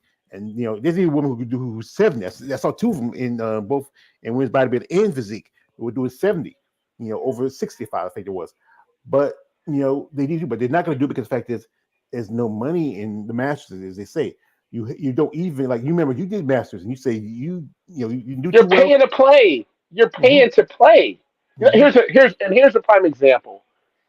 Chris Mims out in Reno is doing it the right way. Chris Mims, even when it came to, I just listened to an interview and watched his comments on this whole thing with the timing of the men's open division going on stage. He says, I cater my schedule to my athletes. I am not going to have the biggest draw, meaning like open bodybuilding going on at fucking 10:30. He goes, the time schedule, and we have a precise time schedule the way everything works out at his show. And if you don't pay attention to the Legion shows, you should now, because even the Masters Olympia, and I'm thinking about doing that show, which they don't have a like the Masters show there should be like I think what they're saying now for the Master Olympia, instead of being an invite, you have to win a Master show somewhere to get into the Master Olympia, which is cool with me. I've won the Baltimore Pro. I've won, several, Master Pro shows, so I'm cool with that. And I went into the 35 and over class and the 40 and over, and I'm 50 now. But again, that show and the Legion show, the prize money for the Masters show was 10 grand for the Masters winner. And God, what is his name? Shit, he's won it 3 times. You know, and so Chris Mims had once partnered up with the Lou Ferrigno show in Palm Springs, and then they kind of parted ways because difference of opinion. But if you watch the way that guy is running his show, it's kind of like how Arnold first started with the Arnold, but that Legion show was taking off and is creating a lot of. I think it was the last show had the last spot for the Olympia, which Charles Griffith won. But the way they're doing it, and again, here's the thing I would say to Chris Mims if he was listening: put fucking women's bodybuilding in that show. It's not in there. It's you got put it in there. You got everything else going on in there. Why not put women's bodybuilding in there to be like a last qualifier instead of excuse my language? Should I say this because it pisses me off sometimes? Instead of having to all go all the way to fucking Spain, if you're in the United States like a Nikki or somebody, you can just go to Reno and get. It's like Charles Griffin getting the last spot for the Olympia. It should be a last qualifier for the Women's Open as well. I mean, and if they're even if the prize money is $2,000-3,000, at least you're not having to spend that much to get there. Compared to having to go all the way to Spain, because it'd be interesting to ask Chelsea, how much did you have to spend, or how much did it cost? Because I don't know who if she's paying it for somebody else is paying for it. How much did it cost for you to go to Spain to compete? Like, what's her name? Oh, I always forget her name. Was on last week, the physique competitor, Dee. I mean, Jada. Jada, excuse me, Jada. Jada. Sorry, Jada. Jada. Jada said she spent 3 times the amount to compete. I think it was the Florida show than what she won. She won Daytona. $1,000, but it cost Daytona, but it cost her 3 times that or more to compete in that show than she made. So can Mm. you imagine if that's Daytona, Florida, how much it costs Chelsea to go to goddamn freaking Spain to compete to only win $2,000 in the Olympia qualification, and then get to the Olympia and not place in the top 5 and not win any money? That's a lot of that's all I'm saying is like that Legion show, with Chris Mims put together, which I never been there. I was going to do it last year. I think that's a show that I'm gonna start off doing this year in the masters class. But that's a good show because you're not paying to play. You're actually paying you. You got your pro card, you send in your application, you sign your contract, you're in the show, and you're not paying any money. I don't understand because Gary makes so much money off of uh, North Americans, the Master Pro Teen and Collegiate show. Which think about this, George. How much money do you think a person has to be making if you have to expand your show to 4 days? That means there's a shit ton of competitors competing in your show, and we know that a lot of these competitors are crossing over to classes like women's physique and women's figure, women's bodybuilding and women's figure, and all this other stuff, or women's bodybuilding and women's class or women's physique. So you got all these amateurs crossing over, and the average entry fee is like $250, $300. That's a lot of money. So to make a master pay to compete in your show, especially when you have Master Pro and you have the Master Worlds and they have to pay, that's just not right. It's just not right. Because Yeah. then what the hell is the difference of if I turn pro if I turn pro and then I haven't and me, I'll use myself as a prime example.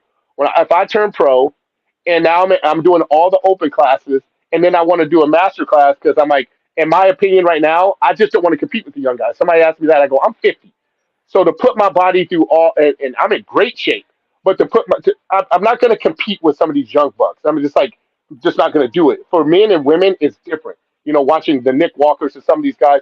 So I'm gonna stick to Masters, right?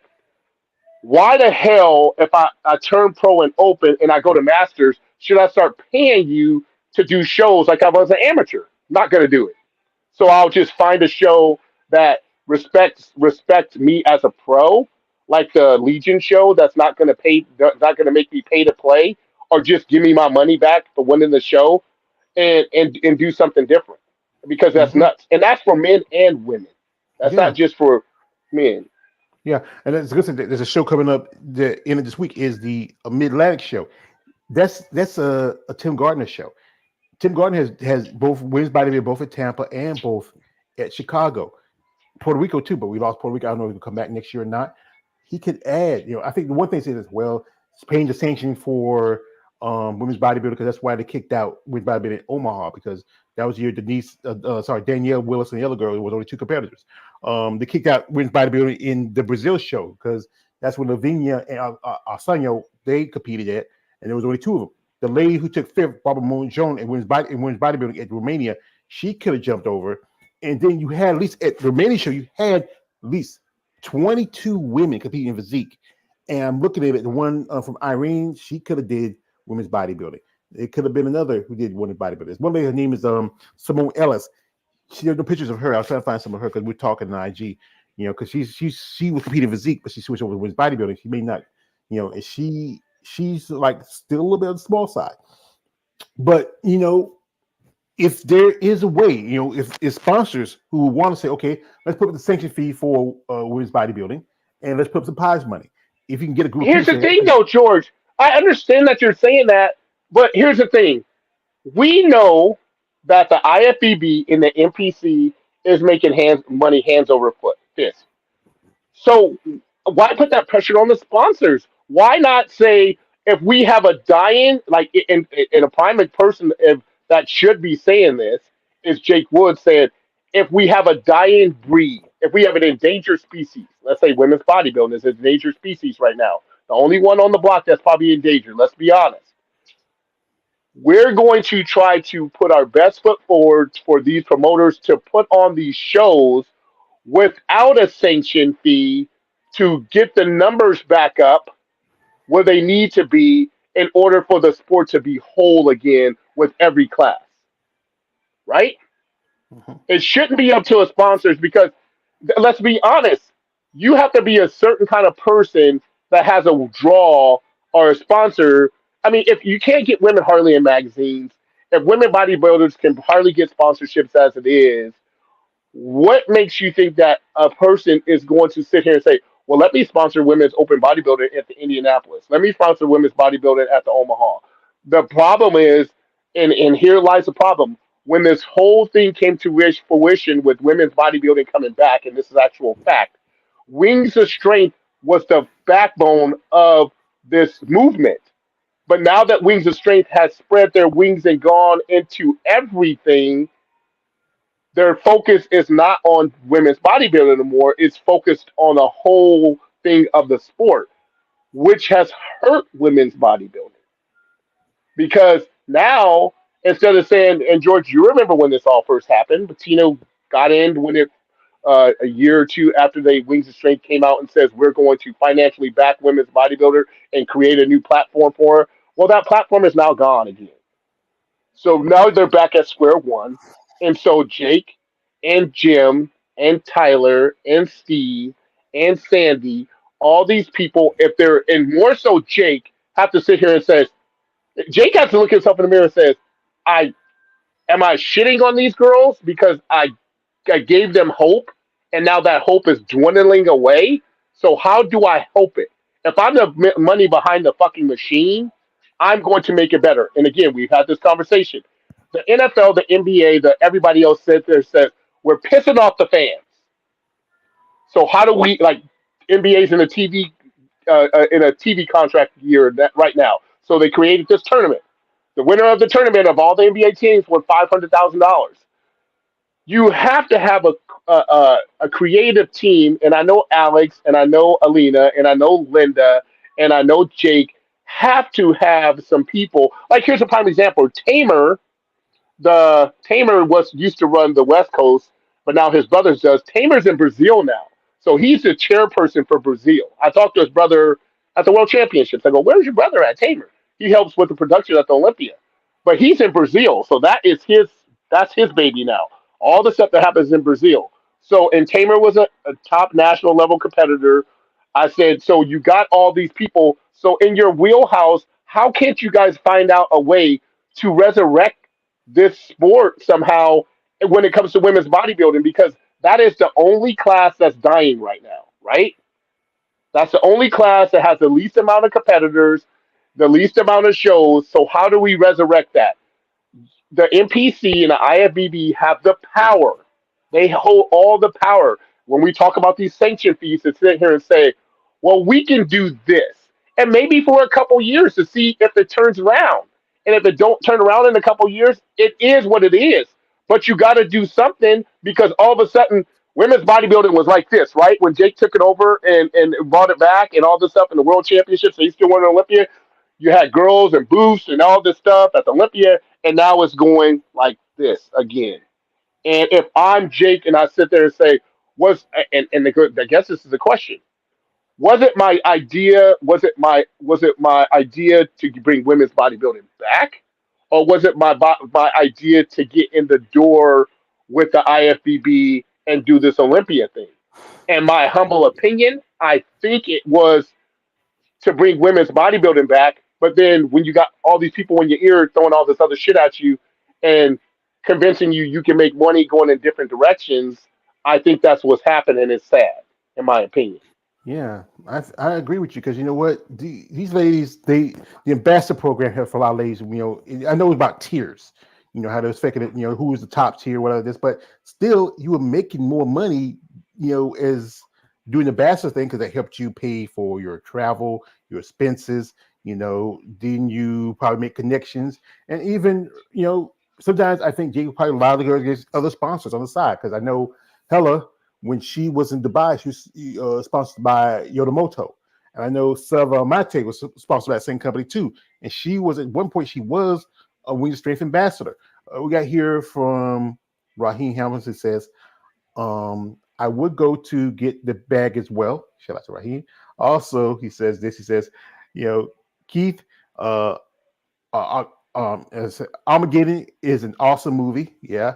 Also, he says, so Gary making the money. Yeah, because I think some people told me that he doesn't. You have to pay cash when you do the interview. You can't use it. I think somebody told me that. No, Jack Tone and Gary shows they don't accept credit cards. So I mean, and think about it. The world that we live in, I can't go to a Chiefs game and I'm a season ticket holder. I can't go to a KU basketball game where I'm a season ticket holder if I don't have a credit card.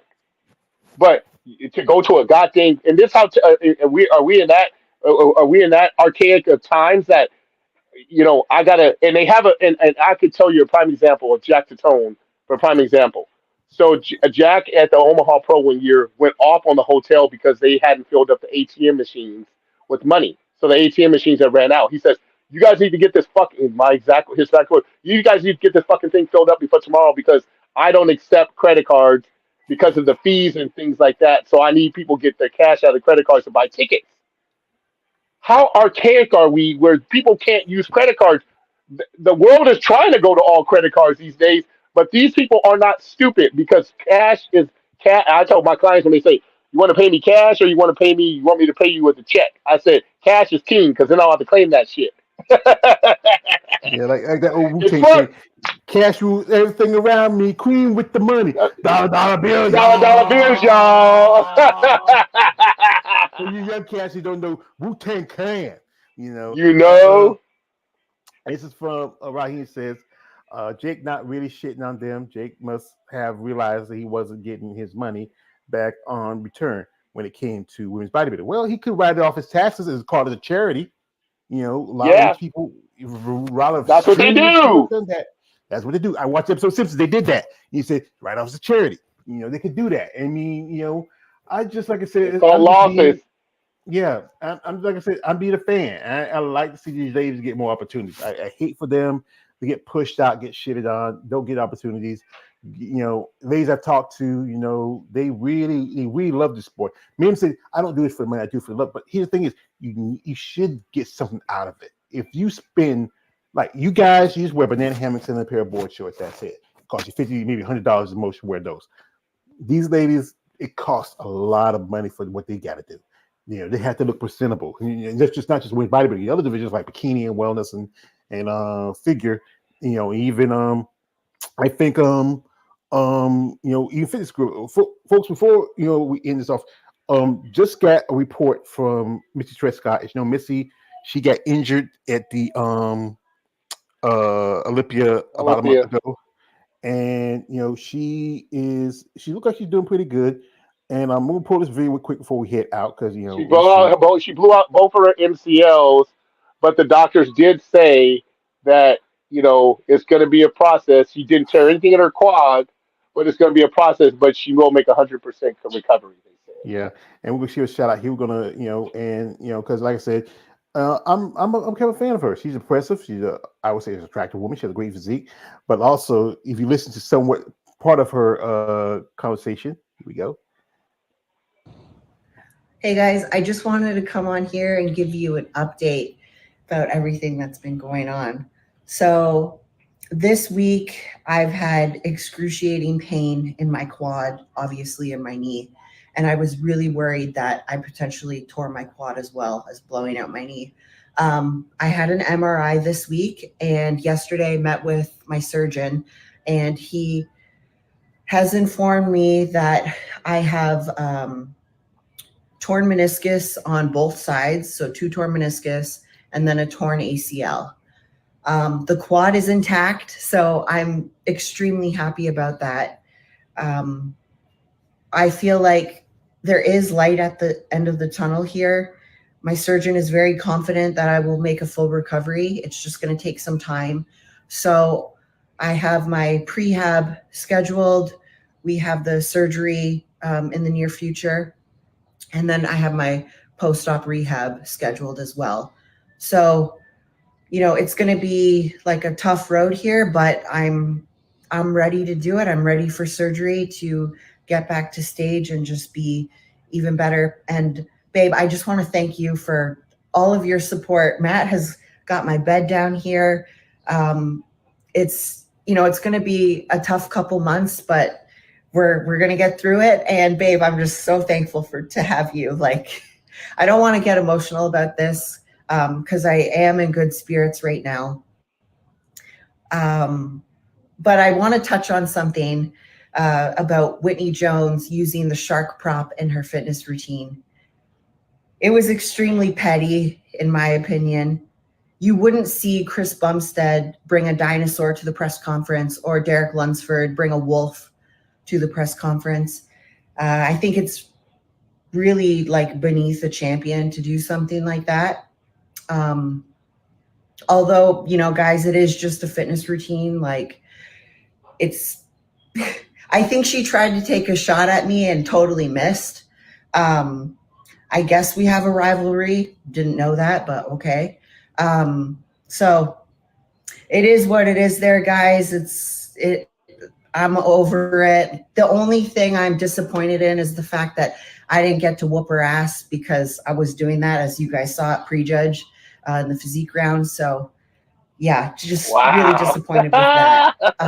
But I am truly blessed to be an IFBB pro, to be Miss Fitness Olympia. I've made a career out of bodybuilding, and I'm so excited to see that the IFBB fitness division is growing. We have a lot of really talented women coming into the sport, and I'm just super excited to see this year how much it's going to grow. And, I'll be healing up so I can come back better than ever. I also would like to thank the IFBB, the Olympia production team, and a special thanks to Dan Solomon, Tarek El-Gundy, Tyler Mannion, and Bob Ciccarello for making sure that I was okay. Bob jumped into action right away when I was on stage. He knew that I was hurt. that it wasn't just a fall. So thank you, Bob. I really appreciate you and everyone who has reached out already. So all of my fitness sisters who've reached out, thank you so much. You guys are freaking awesome. And all of the IFBB pros, friends and family as well. It really keeps my spirits high. So thank you very much. And I'm going to start responding to everyone here. I have a long road to recovery, but I'm going to use this year to watch the fitness girls, watch it grow. And the apex predator is fucking coming back better than ever. So guys, mark my words, I'll be back. So, thank you again so much for all the support. I love you guys, and I'll see you guys soon. So what's up with the shark thing? I'm confused. What happened? Well, I think one of Missy's old routine was a shark routine, I believe. And I think what happened was that Whitney used that same routine for her. Think of Whitney; she took fifth of that show and even pulled a shoulder. You know, so I But she think, said she used a shark prop. yeah, I believe she some kind of shark prop. I think I think it was back in 2021. No. Which one? No, I think it was 2020. 2021. I remember Sarah did the not Sarah. I mean, Missy did the whole thing with the bird in the cage because I remember watching Yeah, she jumped backstage. off the deal. Yeah. Yeah, I remember backstage. He had, I think, a lot of the women's bodybuilders were in the cage. I see that. I see that photo still. I remember, but I think it was back in 2020 when she did the shark thing, and I think that was a. If you go back, you can go into, you can find it. You can look at her in her social media history. Should find that that year, because I think that was the year that she won her first Olympia. And like I said, I follow Mrs. Trescott. I think she's truly a good champion. I really like her. I mean, I know young lady who knows her. I was hoping to have her on here. She talk to me. She gives an update, stuff like that. But but I think she should do this. With this healing, it's gonna take you a long time to really Oh come yeah. completely complete. Jody Boone, who competed at the Olympia, also Mina, I forgot the last name, for Finland. They both did this when they had that type of injury. They did physique and figure. I think Jody, before she would switch back to fitness, she competed. She's from Canada, originally from Canada. She competed at the Toronto Pro in figure, but the last couple of times she was doing physique. They do as well. Mina, she did physique for a good bit because she's a big girl. She earned a qualification by winning the fitness in the Masters Olympia. And me and my boy Sean, we talked about how that when she did the Olympia last year, she wasn't getting as high, because she's over 40. She's at 40, 42, 43. She's a beautiful woman, great physique, but I think she needs to step back, maybe think about maybe going into either figure or maybe, physique. Probably figure would be better for Missy. She can compete in a few shows, and also, just keep herself busy. She mentioned how she had a rivalry with Oxa Rosario, and I don't know how long she's gonna hold that title because eventually if Erica didn't do as well as either, and I think either some of the newer girls might come up, might push Oksana out because she's been there. But we wish her all the best. I hope she's doing well. I mean, take the time. Hey, you're still a young woman.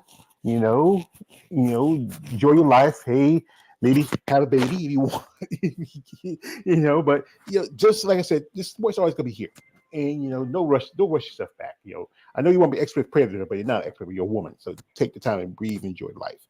So as we talk about it, this was mostly about the remaining most fit, but even though we talk about other stuff too. But it was a pretty good show. We say that Mela should just take the rest of the year off next year. Take at least maybe take rest of the year off. Maybe two if you need to. Maybe grow a little bit. She has a great physique. I love her physique. She's great. I've been in contact with her on email. She sent me an email a couple of days ago. I sent her some pictures from the Olympia, and she appreciated that. It's just about the process. I mean, if someone like Raluca looks more like she's physique, more like bodybuilding, she did compete in body before half a minute. but maybe it might be time to switch. I know a lot of ladies like to fight, say, "Nah, I don't want to lose my femininity." But look at your wife. Look at Andrea. Look at Hmm. Rashana. Look at several other ladies who are in the sport who very aesthetically pleasing and very attractive women. Yes, you're gonna have some women that look a little bit hard, a little bit, but still, there's some very beautiful women. Just did one of my comparisons I did with Shanique Grant and Brooke Walker. They're very beautiful women, but then physique. But we start developing, growing, and then also you don't have those aesthetics for physique anymore. And the judges are pushing these women who should be more in another division to like I like a good example, and Moon. She don't want to go because she the whole femininity thing, but she's like just about as tall as your wife. And I think she's last time she said she was like 178. And it's just you just need to go ahead and move on. Here's from Money J 2023. I don't see Missy going to any divisions. She will stay in fitness. Well, like I said, I understand, but stay like that. If you want to stay active, you know, and be seen, Well, she had long. I mean, she's got a long. I mean, she got at least 9 months to a year when you blow out both your ACLs. I've had injuries playing football, and the injury that she had, it's going to take her a while. And the physicality it takes for her to be the powerhouse that she is in women's fitness is going to take a while. Like she said, she's going to trust the process. I'm sure she's going to have a great surgeon, because I mean, she's explosive. I mean, that routine that she had started off on before she hurt her knee was explosive, and she, I mean, she was dominating, and she was absolutely right, Whitney, and she was dominating that show before she got hurt.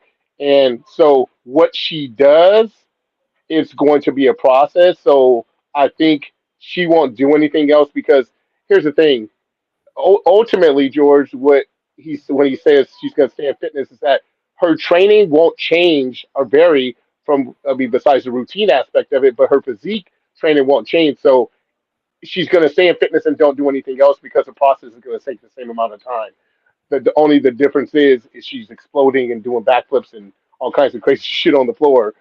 But I respect what you're saying because that is putting on some heels and just posing. But I think the training aspect of her getting back is going to be the most relevant thing for her process into getting back into fitness or any of the other classes for that matter. Yeah, it takes time. Like I said, Yeah, it takes surgery, like that. I mean, there's been ball players who like had that Tommy John surgery, like a lot of like pictures and stuff. yeah. My son had You that done. Yeah, when he plays for the Yankees. Yeah, I get it. yeah, yeah, and it's just like I said, but it's just an alternative. I know she probably will stick with fitness because that's what she's been strong. But we talked about this how she has those aesthetics, kind of like almost like something like Jessica Reyes Padilla or even Laurel Montez or even I did if you I think I still got it in here. Let me pull it up before we go out. It's that picture I have her and Sarah Vilgas, and I often say like this: these two, if just even though the aesthetics of their frames are kind of different, sometimes if you look at it, you just can't tell which is which. You might think, Sarah's probably figure. You might think, Missy's physique.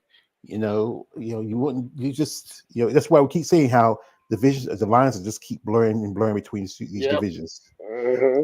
Yeah, we had this. This is I think it's the last comment here. We got here from Raheem Hamilton. He says, George, I noticed you're almost coming up to 200 episodes. Thank you. Yes, I think I actually have a little more, but a while back my computer shut down, and then I would have had a little more, but I had to get the computer fixed. I might need to, do a little stuff. I might even try to. I mean, think about it. If money get a little better, I might try to get one of those hot spots to put in my room. So I won't have to always go to my living room. I'd be in my room and have more. My brother he lives on a couch, but and also it's just from Raheem says, "Wow, she's one on the right. Yeah, that was Missy Trescott, and that's probably she's not. I've seen her in condition. She looked like she was sunken in. She looked like a Walking Dead, but it's just the looks is almost because she was leading in the physique part in the show, and Yep. then then boom, the knee blew it out. That was bad. And I feel bad also for Missy for Whitney Jones because Whitney Jones she's with along with Andrea Sidney. They're promoting the Triple O Dynasties coming up in April. I've talked to somebody, hey, if you feel like you want to do a show first a year, do that show. And also, because I think one thing we talked about again about Jake could do, Jake could do this. Talk to the big Jim. Tell him, hey, let's make it. You all get these these things going in for men's wheelchair. We have points and everything else. Let's do this for women's bodybuilding. Let's give them top five, and let's also give them points back. Everybody else got more shows and more opportunities. I know others be whining and say, "Why were we doing? Why did we do? Why did we get it?" But the fact is, your division is not dying. Even though women's physique No. is losing, they might lose one or two shows every now and then.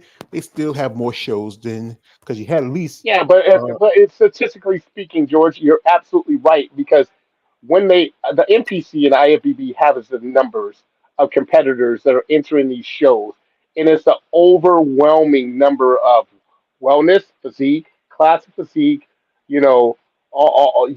women's figure. There's an overbearing bikini. There's an overbearing number for all these classes.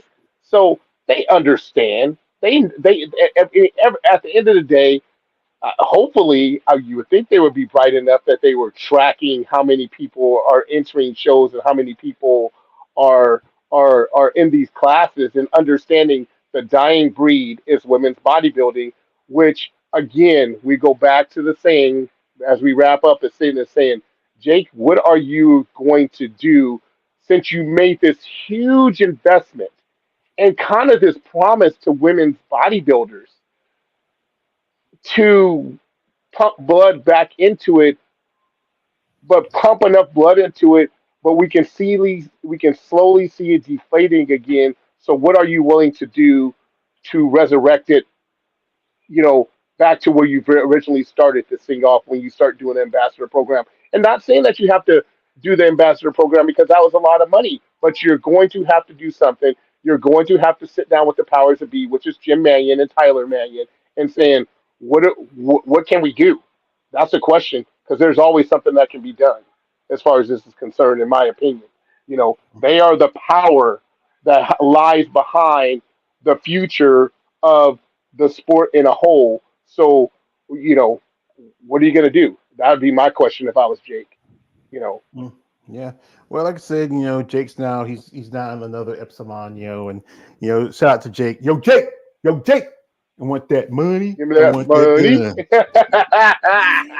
But like I said, maybe just me being a fanboy, who's been. I mean, it wasn't for women's bodybuilding. You wouldn't have fitness. You wouldn't have figure. You wouldn't have physique. You wouldn't have wellness. Bikini was something that's brought in. It's not really part of the sport per se. Wellness evolved from some aspects of women's bodybuilding. Some of these ladies got legs and quads bigger than most women's bodybuilding now. I Yeah. mean, there's one girl. Her name is. She was at the show at the Rise Phoenix. She got the she won the at the Chicago Pro and Miss International. She got the qualification to go to the Rise Phoenix. She was doing wellness and she did. She switched to women's bodybuilding at the Nationals, and then she got a pro card in Chicago and competed at the Rise Phoenix. She still is young. I know she did Tampa first, Oh, then did Rise Phoenix. Taylor. let me not forget to say shout out to Tim Gardner because I said that Chris Mims is the only one who does a master show and no pay to play. But Tim Gardner also does in Chicago. He just started, I think it was the last year or two. He's had the Masters at the Chicago Pro where they make money as well and not paying to And play. So shout out to Tim for do that. and Tampa. He does matches in Tampa Yes, too. So yes, shout out to yes, Tim Gardner. I know he's not Jada's favorite person, but hey, he's one of the few promoters that still give a spot for women's bodybuilding. So we're gonna exactly. shout out to Tim Gardner, appreciate him, and I think your buddy he need to go ahead the Legacy Show Cup and women's bodybuilding. Come on, dude. Yeah, The Legacy Show Chris shows Mims. like Yep, yep. yeah, Chris Mims, Jack Tony. Hey, you only get women's physique. What do you have left? Come on. Whatever issue you had with it, come Well, on. it's not an issue, George. It's not an issue with it. It was the simple fact that Wings of Strength is no longer sponsoring it, and so he dumped it because if people have to understand, and I know we got to wrap up. People understand. a lot of these shows that were being successful is because Wings of Strength was was the title sponsor, and now that Wings of Strength had to pull back because of financial obligations, and they're spread out so thin and all these other things. That's why if that's why they're Jack dropped the show because I mean, and a part of that was because these people, these promoters like Jack Tone and Wings of Strength weren't seeing eye to eye on the direction of where the sport was supposed Jesus Jackson Dick. We're not supposed to go in a direction, was not going in a direction of in which it should be. And prime example of that was the last show that Alina, and we talked about this before, George, Alina and that Linda was at, where I think Makai actually won the Omaha Pro. The judging was all over the place. The placings were all over the place. Jake was not there. Alina and Linda was there, and it's one of those things that sometimes people say enough is enough, and that was a good show because one of the first questions that the women had asked, at the athletes meeting was who's the judge, and Jack was like, it doesn't matter. Well, it does matter. They flew Tamer's brother in, which you heard Missy give a shout out to Tamer, the guy who was speaking about, who runs Brazil now. His brother is part of the Wings of Strength crew now as well. But again, at the end of the day, it does matter. And so that being said, a lot of these shows are just were disappearing because they didn't have the financial backing of the Wings of Strength. Tim Gardner has his own production. So Tim Gardner and Wings of Strength collaborated together, but Tim Gardner has enough that he doesn't have his partnership with Wings of Strength is never gonna end, but he has enough with the production of Tim Gardner that he doesn't necessarily need Wings of Strength as these other shows need, Wings of Strength. Tim Gardner doesn't necessarily need them, but I think him and Jake have created such a partnership with all this stuff that um, that's why Tim Gardner production can do what he does, but these other shows don't have that production. They have the Omaha Pro, but it's not a Tim Gardner production, and Tim Gardner's all over the place. And he's a great promoter, he's a great person. So you see why he's been so successful. But these other shows, like Linda Murray depended on the Norfolk, she depended on Savannah for Wings of Strength to back her. Jack depended on Wings of Strength for the Omaha, you know, um, et cetera, et cetera. These shows that we see and disappear because of the Wings of Strength not sponsored. Because people have to understand the way it worked was, like you said, the ambassadorship. They would pick girls. They would tell the girls, "Well, you get two shows to pick." Not everybody got money, but you got something. Like prime example, Worlds. When you invite to Worlds, they pay for your air, your hotel, and your makeup. Tina just got a check for $180 for her makeup. You have to pay for it, but in the mail, Wings of Strength sent her $180 back for her makeup. So what they were doing for these other shows is like when Tina was competing under ambassador for Wings of Strength, it was great because her rookie season, she was at Omaha, she placed third. She wanted to qualify, so she went to Norfolk, I think, and placed second or third. So she was still lagging points, et cetera, et cetera. But Wings of Strength says, well, you're so close, pick another show, we'll pay for the hotel for her, we'll pay for a flight, we'll give her per diem, we'll do a photo shoot with her. So that had breathed life into these girls who thought they couldn't compete because the Wings of Strength was breathing life into them and into the sport. But that's kind of gone away now. And these girls, and we have to understand, it's just hard. It's hard when you're making $2,000. It's hard when you're making $3,000 to sit here and try to want to love and do something that you love, but can't because it's a hell of a financial obligation. So, I hope that, Jake and the powers that be will figure out something to help these women um, continue to bring back this legacy. And like Helena said, and I just remember those words in that interview you sent to me, George, when Helena said there should be at least 20 girls in the women's bodybuilding class. And when you only see 10, that's just a sad day. So, Yeah, it is. Shout because out we to Helen know, Trevino. because we know that there's some good girls out there. You, George. Here's the thing: You're the godfather, I would say, of women's bodybuilding, and you know all these girls. You know all. Seriously, I'm not blowing smoke, bro. You know all these girls that are out there and all the upcomers, and you can't tell me that there's not 20 quality girls out there that can be on stage and make it a good show, right? I would say about that. Maybe just the people like, especially the ones who just turned amateur, like someone like Hannah Hussein, who's young. She's in her mid 30s. There's Brittany Paris, who I was talking to. She's going through some stuff right now. Shout out to Brittany. I'm going to post something on my social media to help her out. There's some women some women in physique might need to switch over, and they would do probably Yeah, better in women's body, but they're fighting not to do it because they're going to use that femininity excuse. But like I said but again, but that's bullshit. I mean, but here's the thing: for those women that are watching, listen up and listen to this very clear.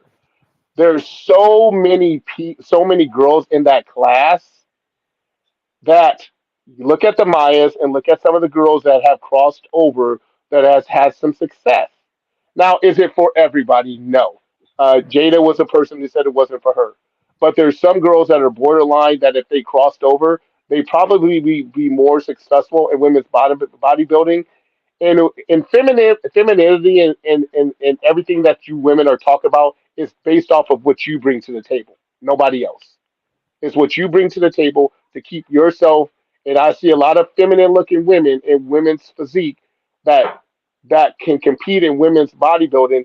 But if you want to be in a smorgasbord of girls in women's physique, stay there and stay in the same spot. Don't move up or place better because you're in that women's physique class has a lot of good quality girls in it, and that's just a fact. yeah. So And just one point, Sherry Priyami, who switched last year, she was doing well on points, but she had to take a step back because something happened. One of her kids got sick, so she's a mom. She needed to do mom things. She took fourth four. at the Olympia. Alcyone, she switched from physique to bodybuilding. She's third. Let's remember, Andrea earned her pro card as a physique competitor. And physique. Yep. hmm And and Mela did pretty good, for a while. She said needs to take some time. It's division. Like if you're at a show, especially as an amateur, and there's like 30 girls in physique, and you want to get your pro card, and there's maybe 4 or 5 women in women's 14. bodybuilding, you know, Yeah. go. So like if you study the mandatories in women's bodybuilding, if you have still those aesthetics enough, you can. The lady who I just showed, the Russian lady, she won both women's bodybuilding and women's physique. Come on, 55 years George. old. Let's think about it. And the great thing about these women in classic physique is when if prime example where Tina got her pro card, World Championships in Chicago, Wings of Strength, uh, Miss Wings of International. Strength, Miss International. Yeah. There's weight classes, so you're you're in a weight class, so it's great because each girl in the weight class gets a pro card, right? Yeah. So if each gets a pro card in a weight class, why not? Then you get your pro card. You understand. We threw Tina right in the fire right after she got her pro card. We put her in the open women's bodybuilder. I think she was out of 20 some girls, she was 10th or something like that to see where she fared as a pro. She hated it, but we wanted to see where she was. But these girls, if you have an opportunity to get on the stage, the Miss International stage, and there's weight classes, and you enter in your respective weight class, and going in with the look that you have, shit, why not? Yeah. The I mean, I told opportunity this. is there. Yeah, And look because at the quality of girls. And think about it. Look at the quality of girls in the last couple of years that have been doing Miss International. It hasn't been great. yeah, So any of yeah, those girls in physique that's amateurs could probably go into that show and win. It's just like a girl looked at Tina when she turned pro at Miss International. She goes, "Why are you doing women's bodybuilding?" And Tina looked at her and go, "Why wouldn't I? I don't fit in." And she understood that she didn't fit in women's physique because she was too big. mhm, So she didn't fit in. Guess what? She as soon as she first show she crossed over to women's bodybuilding, she turned pro. yeah. And I tell one woman say, have that option because you don't never know. Because like I said, Yeah. why do a show where there's a good chance that you may not get? Sad thing was this Miss National was only 2 competitors. Actually, one dropped out. Hannah, she dropped out because she said it wasn't a competition. Jacob probably gave you your pro card. You competed anyway. Taylor got a pro card because she's there. Exactly. take the opportunity. If you feel like, you know what, I'm struggling here, learn the mandatory poses for women's bodybuilding. Take the opportunity. If you win in It your ain't that class, hard. if you win in your class, in your weight class, you just get your pro card. You just do overall so you can make it to the Rising Phoenix. You don't have to, because the last two women who won, they didn't do the Rising Phoenix, but take the opportunity when it's given to you. You know, don't be saying, hey, I just, like one lady, she said she did the Teen Kaliki show. That it was, I think it was the week before or the week of the Miss International. Did an interview with her. I said, well, you know what, she should have did the you're not that far, you're in Pittsburgh. You take the extra, if you can just do a little gas, take the extra drive, go to Chicago. I mean, you would have probably got your pro card. But like I said, they will use that excuse. It's just a division. You can, once you get your pro card, you can go to any division That's you just, want. You can that's do, just that's just being ignorant. yeah, just ignorant, Mike. But anyway, folks, Simply ludicrous, my friend. Simply ludicrous. look, like I'm the best that there is. It's like that was the people talk about Money Mayweather. No, Money Mike. That was a real money man. So, Yeah. anyway, folks, it's about my supper time. I gotta eat. Yes. I mean, I got things to go. I gotta get my car checked. Goddamn car. That's why I really wanted to go to Atlanta this year, but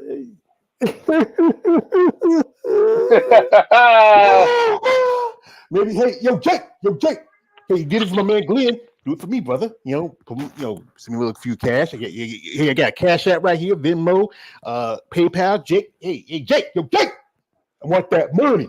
Forget the gun. Just give me the money. Yeah. So, I like to thank my brother, Big Keith Williams here, his lovely wife, the lovely Miss Tina Williams. You're over there. I'm over here trying to worry about you. And also, Balls Deep, Raheem Hamilton, Stephen Prey, Warrior 2023.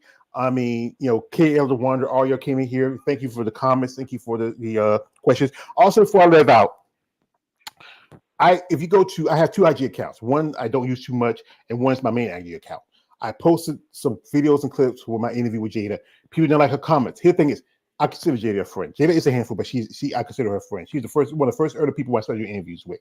If you don't like what she's saying, here's the thing is, block me, unfollow me. I don't care. My stuff is about giving people a voice they can share. She has her thoughts, her feelings. She has the right to them. I forget. Is this America? It is America. Don't we have freedoms? But problem yes, is, freedom of speech. yeah. But the problem is, it's what words you choose. But like I said, she made her. I shout to Jada. She can't be a handful, but she's at heart a decent person. But Keep it 100, Jada. Keep it 100. yeah, be who you are. Like Bernie Mac said, like, son, if you don't like him, fuck him. Shout out to my man Bernie Mac. Shout out to Bernie Mac. Fuck him. But thank y'all for coming through. We appreciate your support. Like I said, no women's bodybuilding until next year.